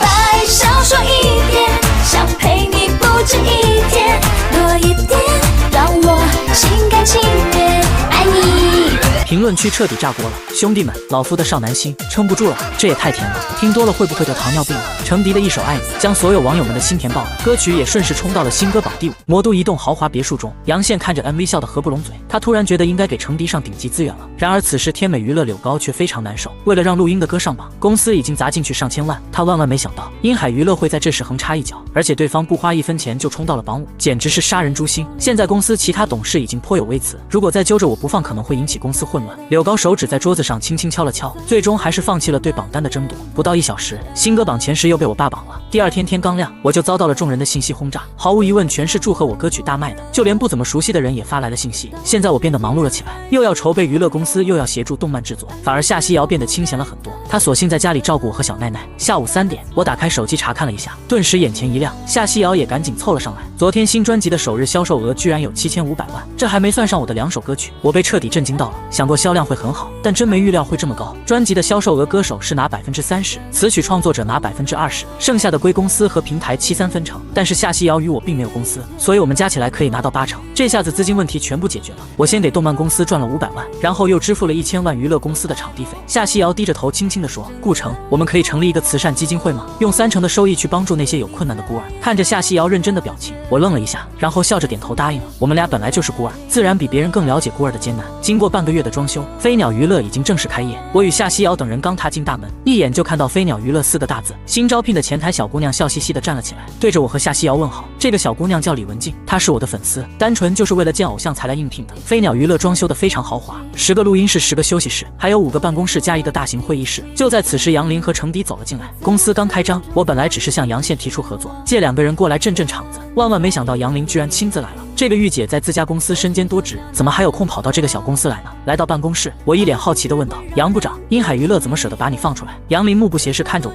什么意思？不欢迎我啊？我连忙笑着说：“怎么会，热烈欢迎！你现在可算是我们公司的一员大将，哪敢不欢迎啊？”就在此时，前台领着2个年轻人走了进来，我一看正是风潇潇和易水寒。杨林一脸诧异地问道：“这2位是？”我挠了挠头笑道：“这2位可是我在路上挖的大财，也是公司第一个签约艺人，这2兄弟将是飞鸟娱乐的哼哈2将，他们就交给你了。”杨林眼神诧异，人家选歌手都是千挑万选，我倒好直接在路边捡。忙碌了好几天，我发现开娱乐公司的事情非常多，幸好杨林来了，他帮公司解决了很多麻烦。真没想到，公司收到的第一个活动居然是颁奖典礼。杨林拿着活动邀请，笑着说道：“10月底，华国新歌榜颁奖典礼将在魔都音乐馆举行，这是由酷猫联合各大娱乐公司举办，典礼极具权威性。”我略带得意的笑着说：“这个月的新歌榜都被我们占了，活动方肯定是要邀请我们的，就是不知道有几首歌能获奖。”杨林听完眉头一皱，一脸调皮的笑着说：“别人公司拿一个奖就开心死了，你也心真大，居然想拿好几个。”下午我们去市里服，夏西瑶开车带着云姐和陶乐乐走前面，我开车跟在后面，车子在马路上疾驰。然而就在等红灯时，一道汽车引擎的轰鸣声响起，我看到一辆破旧皮卡车正不停加速，朝着夏西瑶所在的车子撞去。这一刻，我感觉全身的血液都凝固了，我下意识的拼命踩动油门，开车挡在了夏西瑶的车子前。一声剧烈的轰鸣声响起，我只感觉眼前一阵天旋地转，无数玻璃渣子飞舞。透过破碎的车窗，我模糊间看到了那张癫狂到扭曲的脸，原来是刘倩。此时夏西瑶已经彻底吓傻了，云姐一把将她拉下车，紧紧搂在怀里。陶乐乐疯狂地拨打急救电话和报警电话，很快警察过来将刘倩抓走了。我被送往了医院，可是却一直昏迷不醒。此时在另外一个世界，我从病床上醒了过来，空气中散发着消毒水的味道。我明明记得昨天在家看导播动作片，怎么会突然住院了？医生告诉我已经昏迷了3个月，这让我有点怀疑人生。回到家里后，我老感觉自己忘记了什么事情，可是一直想不起来。此刻在另外一个世界，夏西瑶守在病床前，泪水直流。顾城已经昏迷3天了，他还没有告诉小囡囡，只是说爸爸出去工作了，纸包不住火。我车祸的消息还是被报道了，一时间网上直接炸开了锅，各种媒体更是闻风而动，所有人都有些不敢相信，这个以1人之力击败整个乐坛的男人就这么倒下了。网友们也在网络上议论纷纷，夏西瑶加油，我们都相信顾城一定会好起来的，这就是蓄意谋杀那个恶毒的女人，一定要重判啊！然而天美娱乐却非常开心，柳高也终于松了一口气，我带给他的压力太大了。10月底，华国新歌榜颁奖典礼如期召开，我获得了最佳新歌奖和最佳词曲人奖，可是网友们却已经没有了兴致。很快，娱乐圈迎来了全年度最隆重的一档节目——华国最强音，这是由酷猫全程监督，邀请华国各个娱乐公司进行的一场音乐擂台赛，也是评判一个娱乐公司实力的标准。3巨头之所以是3巨头，全因为每届的华国最强音，他们总能包揽前3。网友们都非常好奇，飞鸟娱乐今年到底会不会参加呢？11月8号晚上8点，依旧是魔都体育馆，华国最强音正式开启。3个擂台上，音海娱乐派出的第一位首擂人是一线歌手丽娜，盛世娱乐派出的是一名老牌歌手，天美娱乐派出的是招牌歌手向柔静，其他娱乐公司纷纷派人挑战，即便输了也能有曝光率。接连好几场比赛全部首擂成功，乐坛3巨头还是展现出了强大的压制力。就在此时，主持人突然喊道：“接下来有请飞鸟娱乐夏西瑶登场挑战。”这一瞬间，网友们都怀疑自己是不是听错了，飞鸟娱乐居然真的来参战。此时夏西瑶已经登上舞台，她脸颊苍白，眼神中还带着一些哀伤。挑战的是天美娱乐，云姐和陶乐乐满眼全是担心，他们也劝过，但是夏西瑶说一定要战胜天美。此时舞台上灯光暗下，背景音乐缓缓响起，大屏幕上出现了歌曲信息：阿拉斯加海湾，演唱夏西瑶，作词作曲飞鸟。网友们瞬间就沸腾了，天哪，居然是飞鸟的作品！兄弟们，我绷不住了，可以喊出那个口号吗？飞鸟出品必属精品。夏西瑶就这样静静地站在舞台上，一滴泪滑落在她的脸颊上，观众们的心都忍不住瞬间揪紧。下一秒，夏西瑶缓缓开口，天籁般的声音传进众人的耳朵里。上天啊，难道你看不出我很爱他？怎么明明相爱的2个人，你要拆散他们呢？上天啊，你千万不要偷偷告诉他，在无数夜深人静的夜晚，有个人在想他。清澈的歌声如一捧清泉，落在网友们的心间，却陡然碎裂成了水花。仅仅2句歌词，就让所有人都感受到了他的爱。直播间的弹幕彻底炸锅了，兄弟们，我简直哭死！这是顾城写给夏西瑶的吧？苍天呐，求求你让顾城醒过来吧！舞台上的夏西瑶缓缓闭上双眸，2行清泪不自觉地流下。她终于知道自己有多爱我了。以后的日子，你要好好照顾他。我不在他身旁，你不能欺负他。别再让人走进他心里，最后却又离开他。因为我不愿再看他流泪了。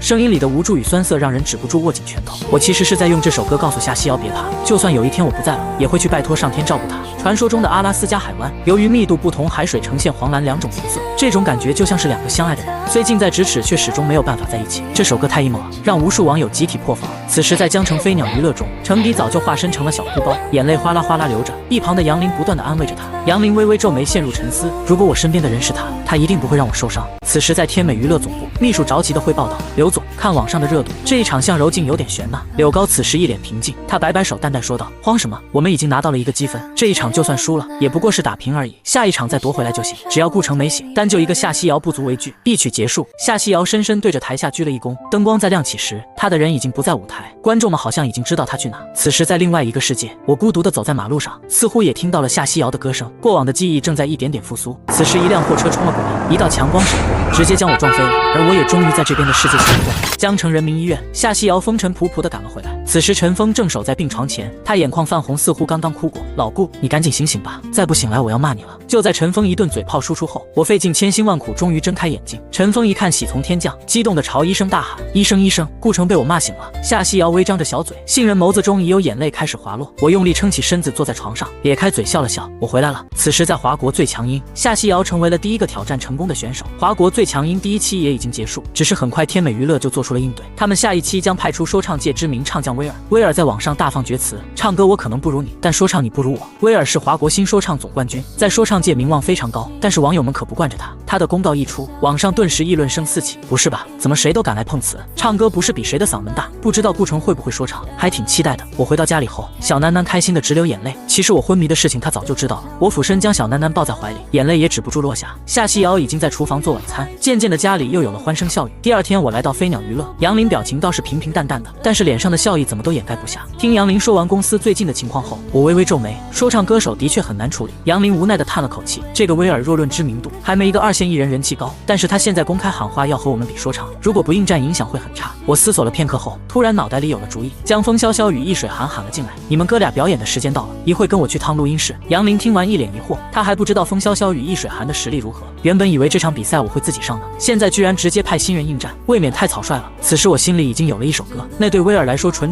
就是降维打击。公司里谁都不知道我到底写了什么歌，只知道风潇潇与易水寒天天躲在录音室练歌，神秘的好像在憋一个大招。此时在杨林办公室内，我一脸严肃地说，公司现在歌手还是太少，想要跟天美娱乐扳手腕，必须要增加人手。从今天开始正式招收新人歌手，这几天你和我亲自面试。杨林认同的点了点头，这也是他现在想要做的事情。招聘消息一经公布，迅速冲上了热搜，网友们全都非常开心。首先是我终于醒了，以后还能继续有好歌听。第2个是飞鸟娱乐开始招收歌手，而且我们打破了常规，只要有能力就可以上。通过面试后，我亲自帮他写歌。这则消息对于娱乐圈来说无疑是个地震，同时也动摇了很多资本的利益。此时在一间出租屋中，苗安云看着招聘新闻非常激动，他决定要去参加飞鸟娱乐的面试。上次新歌会他就是因为没有好的歌曲，所以输给了夏西瑶。他的实力其实一直都很强，这2天来应聘的人非常多，前台小姐姐李文静都忙晕了。但令他没有想到的是，此刻眼前过来面试的居然是刘天王。顾总现在不在公司吗？刘天王略显尴尬地问道。李文静慌忙回答道，在的，我马上联系他。就在李文静打电话之际，1线歌手薛小千和刘若莹也走了进来。其实这3位都是我特别邀请的，他们本身不缺咖位，但是他们缺歌，谁让我会写歌呢？最终经过几天的面试，公司的歌手阵容基本成型，老牌天王刘天王坐镇中枢，刘若莹、薛小千、夏西瑶、苗安云组成新的4大天王，在后面还有哼哈2将风潇潇与易水寒，另外还招了10个新人正在培训。接下来的几天里各司其职。关于薛小千几人加入飞鸟娱乐，公司的保密工作做得非常到位。很快，华国最强音第2期正式开始，全网都在期待我能带来什么惊喜。继上次天美娱乐威尔下战书后，飞鸟娱乐一直都没有动静，网友们也感觉我肯定憋着大招。晚上8点，在万众瞩目下，挑战者威尔终于站上了擂台。他刚一上台便拿起话筒喊道，听说有个顾城擅长写情歌，在说唱领域他连屁都不是。他的喊话引来现场一片欢呼，他的音乐也非常炸裂，将观众们的情绪彻底带动了起来。随着音乐的推进，他在舞台上蹦了起来，拿着话筒大声演唱。我总是临时抱佛脚，临时抱佛脚，我总是临时抱佛脚，临时抱佛脚。这首歌临时抱佛脚，临时抱佛脚，干嘛都临时抱佛脚，临时抱佛脚。直播间许多网友都懵了。这也能算说唱吗？还有网友直接现场写歌，我总是拉屎不带纸，拉屎不带纸，经常拉屎不带纸，拉屎不带纸，引得网友们一阵欢笑。此刻舞台的后方，风潇潇与易水寒彻底懵了，这也能叫说唱吗？这不纯粹就是自嗨吗？舞台上的威尔却十分自信，一个人玩得非常嗨。最后歌曲终于结束，在网友们的热情期待下，飞鸟娱乐的人终于出场，但是登场的却是2个陌生的年轻人，现场观众全都懵了。飞鸟娱乐居然直接上新人，这能比得过吗？威尔的实力虽然拉垮，但是人家粉丝多啊，而且又有资本运作。就在大家担心之际，风潇潇与易水寒背靠背站在舞台上，音乐已经响起，大屏幕上出现了歌曲信息：飘向北方，演唱风潇潇、易水寒，作词作曲顾城。网友们看到是我写的歌，内心顿时安稳了一些。舞台上风潇潇先轻轻哼唱了起来，旋律很棒很好听，但是观众都在怀疑这到底是不是说唱。就在此时，音乐突然变得急促起来，易水寒拿起话筒开始说唱。梦想的旅途，我背井离乡，肩上扛的行囊装着对未来的梦想。我和你们一样，也来自远方，做着普通的工作，在外漂泊思乡。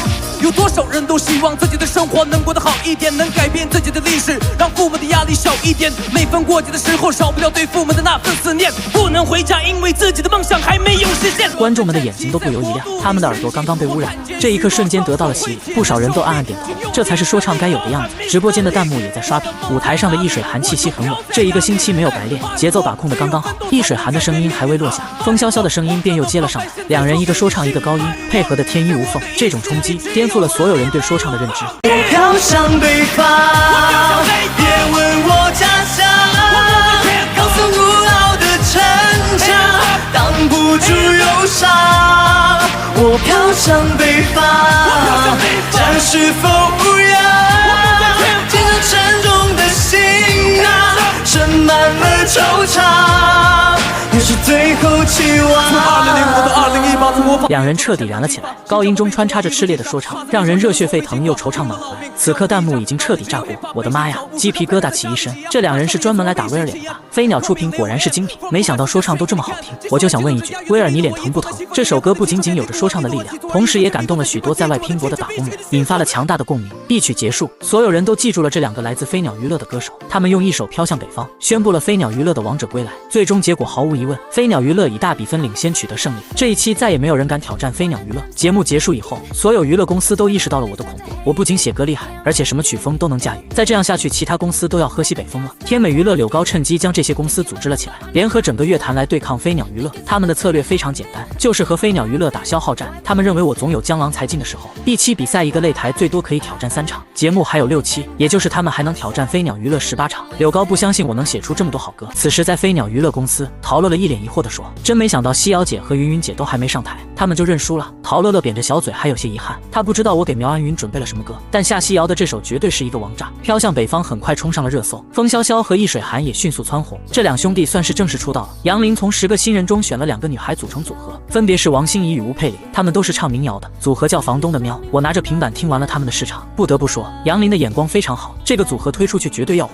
我笑着对他说道：“民谣是每个人心中的梦，我帮他们写首歌先练习，这段时间也辛苦你了。”杨林嘴角上扬，严肃地说：“现在整个乐坛联合对抗你，你还是赶紧想好对策吧。”我眉头微皱，笑着说：“这有什么好准备的？兵来将挡，水来土掩。”第2天清晨，夏西瑶在厨房里准备着早餐，我带着小囡囡在阳台看日出，果然家有娇妻萌娃，这日子怎么过都舒坦。吃过早饭来到公司后，杨林召开了紧急会议，众人一脸疑惑地来到会议室。杨林神色慌张地说：“天美娱乐的天后穆白薇紧急回国了，盛世娱乐的天王戚华也突然现身，还有一些其他的一线歌手全都放下了手中的工作，应该是在全力备战华国最强音，所以我们也要做好应战的准备。”所有人一听都倒吸了一口凉气。戚华与穆白薇这2人可是乐坛泰斗，拥有着庞大的粉丝群体，他们一般是不会参加比赛节目的。看来这次天美和盛世是要动真格了。我微微一笑，没有说话，自己大脑中有整个地球的歌曲，那就让他们一起上吧。此刻网上也呈现出2极分化，双方的粉丝各不相让。飞鸟娱乐刚刚成立不久，粉丝数量和整个乐坛比还是差远了，很快就处于劣势。会议结束后，我给每个艺人都发了一首歌，让他们务必在1周内练熟。这个操作直接将所有人都干懵了，他们捧着手中的歌曲，激动的眼睛越睁越大，特别是刘天王、刘若莹、薛晓谦3人，当他们看完手中的歌曲时，整个大脑都是嗡嗡作响，这个歌好像就是为他们量身定做的一般。刘若莹拿着去稿纸的手都在颤抖，眼里已经有了泪花，她卡在一线已经好多年了，就差一首这样的好歌曲。所有人都在紧锣密鼓的练习中，很快1周就过去了。华国最强音第3期也终于到来。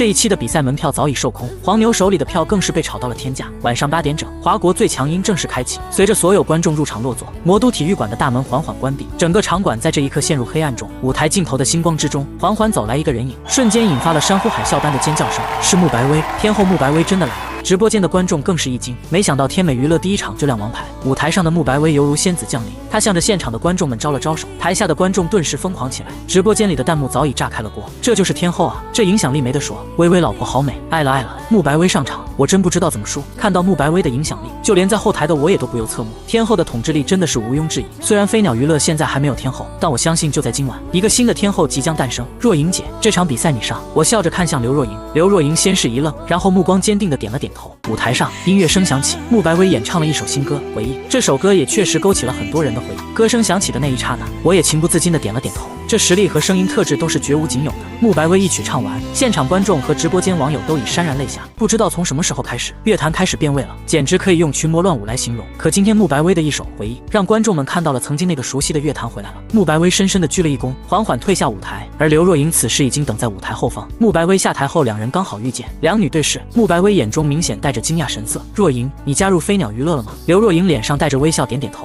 是啊，你这一年都不在国内，可能还不知道吧。顾城真的是一个很好的词曲家。”穆白薇神情微愣，她与刘若莹相识多年，还是第一次听她这么夸一个人。前方舞台灯光已经再次亮起，刘若莹快速走上舞台，刚一露面就引来现场一阵惊呼声。观众们怎么也没想到，飞鸟娱乐首擂的人竟然是她。不止观众们没想到，就连天美娱乐也没有想到，刘若莹是当年与穆白薇齐名的歌手。这两人从出道开始就一直被拿来比较，刘若莹有多厉害，没有人比柳高更清楚。当年为了让穆白薇压她一头，天美娱乐可是花了大价钱。柳高忍不住打了个寒战，刚刚还觉得稳操胜券的他，此刻心里也有点慌了。舞台上刘若莹淡定自若，此时直播间弹幕再次热闹起来，居然是刘若莹。兄弟们，那个时代真的回来了，简直是神仙打架。刘若莹竟然加入了飞鸟娱乐，后面的比赛越来越精彩了。此时音乐声响起，现场的观众逐渐安静了下来，大屏幕上出现了歌曲信息。后来演唱刘若莹，作词作曲顾城。伴随着音乐声，刘若莹深吸一口气，拿起话筒开始演唱。栀子花，白花瓣，落在我蓝色百褶裙上。爱你，你轻声说。我低下头，闻见一阵芬芳。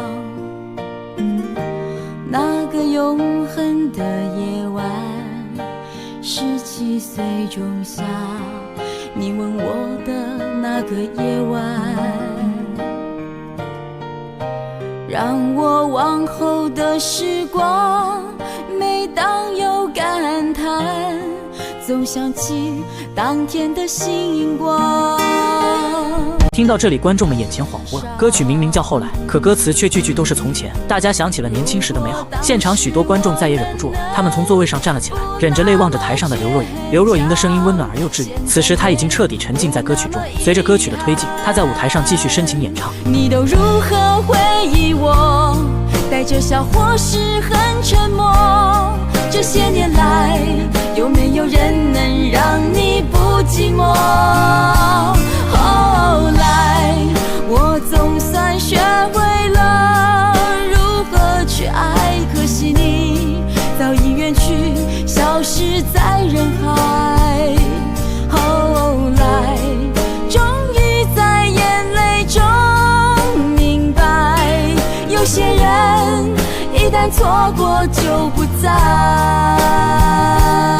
副歌部分刘若莹只唱过一遍，现场观众就全部记了下来。第二遍的时候，他们都情不自禁地跟着唱了起来，就连直播间的网友们也跟着哼唱。看到这一幕，所有参赛的选手都无比动容。这种盛况，就是作为一个歌手梦寐以求的场景。一曲结束，刘若莹以微弱的领先首擂成功，弹幕瞬间刷屏了7个字：新晋天后刘若莹。飞鸟娱乐至此诞生了第一个天后。刘若莹下台后开心地哭了起来，这可是她一生的梦想。天美娱乐会议室中，此刻气氛已经降到冰点。柳高双眼无神地看着屏幕，他怎么也没有想到穆白薇会输。乐坛其他娱乐公司也震惊了，成立不到2个月的飞鸟娱乐居然实力这么强。乐坛联盟也顺势发起了进攻，盛世娱乐派出了3线歌手技雅挑战。他们就是要耗光顾城的歌曲。舞台上，季雅就如失去了灵魂一般，跑调走音全是缺陷。网友们看到也是微微发愣，这是直接摆烂了吗？我眉毛微皱，没想到那些娱乐公司能如此不要脸，这不是纯纯在毁人前途吗？一曲完毕，在一片谩骂声和嘈乱声中，季雅面无表情地走下舞台。飞鸟娱乐派出应战的是苗安云，苗安云看着季雅叹息了一声，在她身上好像看到了曾经的自己。在所有人的期待中，苗安云漫步走上舞台，同时也引来了现场的一阵阵惊呼声。这就是飞鸟娱乐，每一次总会带给他们不一样的惊喜。舞台上音乐已经响起，大屏幕上出现了歌曲信息，开始懂了。演唱苗安云，作词作曲顾城。季雅听到这个前奏就知道是一首好歌，她眼中缓缓流下2行清泪，自己的娱乐生涯算是彻底毁了。现场观众们挥舞着荧光棒，全都期待着苗安云的新歌。随着前奏的推进，苗安云的歌声缓缓响起。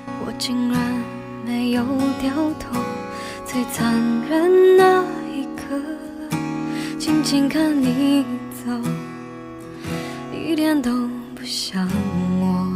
他的歌声带着淡淡的忧伤，观众们却听得很享受，这才是正儿八经的唱歌。刚刚季雅唱的是什么东西啊？随着情绪的递进，舞台上的苗安云还在深情演唱。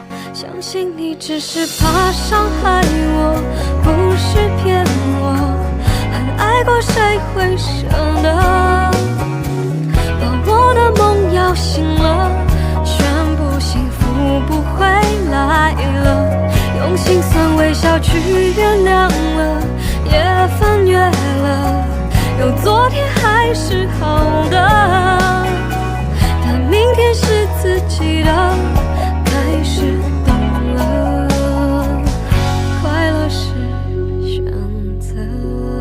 这首歌唱出了苗安云自己的心境，也让许多网友慢慢开始懂得取舍。我写的歌不仅旋律好听，而且歌词往往也是很有深意。弹幕上此刻再次飘出了那一句：飞鸟出品必属精品。一曲结束，苗安云毫不费力的守擂成功。此刻在盛华娱乐的办公室中，秘书慌忙地向田星驰汇报情况：田总出事了。季雅报警说公司对他实施潜规则，他现在已经被警察带走了。田星驰听完脸色顿时大变，季雅怎么敢的？他难道不要自己的名声了吗？田星驰思索了片刻，他的眼神中泛出一丝狠厉。如今只能弃车保帅了，潜规则这种事情也好处理，将有影响的人开除掉，然后花钱让他们闭嘴就行了。只是公司的名声可能就不太好，看来这段时间要消停一下了。此时擂台赛第3场已经开始，挑战选手是来自一个中型娱乐公司的一线歌手，他带来了一首原创新歌，歌手唱的挺好的，但是歌曲就不怎么样。一曲结束，他鞠躬致谢便果断离场。实际上他也清楚自己就是炮灰。飞鸟娱乐这边应战的是夏曦瑶，他依旧带来的是原创新歌《我可以抱你吗》。夏曦瑶现在已经是顶流一线，粉丝基础非常庞大，加上我写的歌曲质量本来就高，所以轻轻松松就守擂成功了。至此华国最强音第3期也全部结束，许多歌曲迅速登上了热搜。就在网友们不亦乐乎的刷着新歌时，季雅的潜规则新闻突然冲上了热搜。这件事情撕开了内娱的遮羞布，牵扯出一堆娱乐明星，有很多还是其他娱乐公司的。许多网友发现自己曾经喜欢过的明星，私底下居然这么肮脏，一时间全网哗然。通过华国最强音的宣传，飞鸟娱乐的商务越来越多，公司也逐渐步入正轨，甚至开始盈利了。但幼儿园老师却打来电话，说小楠楠最近有些孤僻，是不是父母陪小孩的时间太少了？听到这些，我内心非常自责，所以一有时间就回家陪小楠楠，还经常带她去游乐场。后面的几期比赛，其他娱乐公司既开始轮番挑战，但是没有一个人能挑战成功。飞鸟娱乐的歌手通过应战一个个逐渐出圈，房东的喵通过一首《云烟成雨》一炮而红，为民谣打开了一条新大陆。薛小谦通过一首《演员》火遍全网，他自己也很有综艺细胞，之后参加录制了多个综艺节目，人气非常高。刘天王也上台唱了一首粤语歌《暗里着迷》，一时间吸粉无数，重回乐坛巅峰。程迪通过一首《彩虹的微笑》成为甜心教主，开启了属于他自己的甜歌时代。乐坛联盟在一次次失败中逐渐瓦解，他们发现我的灵感似乎没有止境，一直能写出高质量的歌曲，所以渐渐的很多娱乐公司退出了乐坛联盟，转而寻求与飞鸟娱乐的合作。天美娱乐也在日渐溃败中走向破产。就在盛华娱乐庆幸自己主业在影视时，飞鸟动漫的一人之下终于发布了。这部动漫打破了传统动漫的枷锁，成为了真正的国漫之光。陈峰也凭借这部动漫获奖无数，他立志要拍一部动漫电影，宣扬华夏的精神与文化，名字就叫哪吒。我一听瞬间懵了，这家伙要搞这么大的吗？该不会在这个世界，哪吒被他给拍出来了吧？很快华国最强音迎来了最后一期，盛华娱乐拍出了他们最后的底牌天王气华。气华上台唱了一首自己的代表作，勾起了无数网友们的回忆，一时间获得众多网友好评。而飞鸟娱乐派出的最后一位应战歌手就是我自己。当我走上舞台的那一刻，盛华娱乐就知道他们已经输了。我虽然既不是一线也不是天王，但是我的人气无疑是目前整个乐坛最高的。此时舞台上音乐响起，大屏幕上出现了歌曲信息：10年，演唱顾城，作词作曲顾城。现场的观众逐渐安静了下来，我并不像是来比赛的，反而像是在做一个告别演出。随着前奏的推进，我的歌声缓缓响起。如果那2个字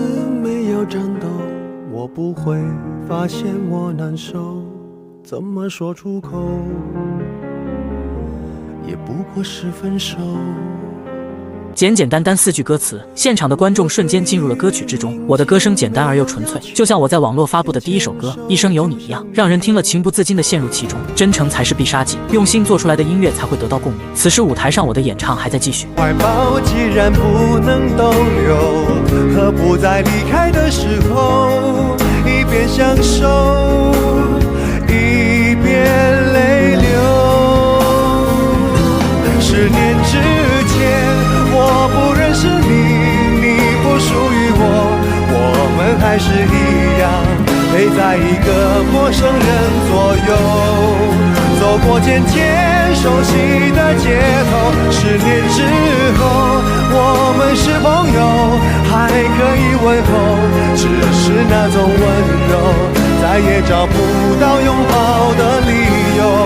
情人最后难免沦为朋友。一曲结束，台下响起了震耳欲聋的掌声，那声音似乎要掀翻整个场馆。许多观众早已泪流满面，全场都在高呼我的名字。华国最强音就在一首《10年》中彻底结束了，而华夏乐坛的格局也彻底被打破。曾经的3巨头已不复存在，中美娱乐彻底倒闭，盛华娱乐彻底放弃音乐，全面转入影视行业。鹰海娱乐与飞鸟娱乐建立了深入合作，为了给更多的年轻人提供音乐梦想，我们合力打造了一个选秀节目，名字就叫《华夏好声音》。我带着夏曦瑶彻底退出了娱乐圈，我们回归家庭照顾小囡囡，开启了属于我们2人的全球旅行。毕竟穿越过来可不是为了打工的，享受生活才是重点。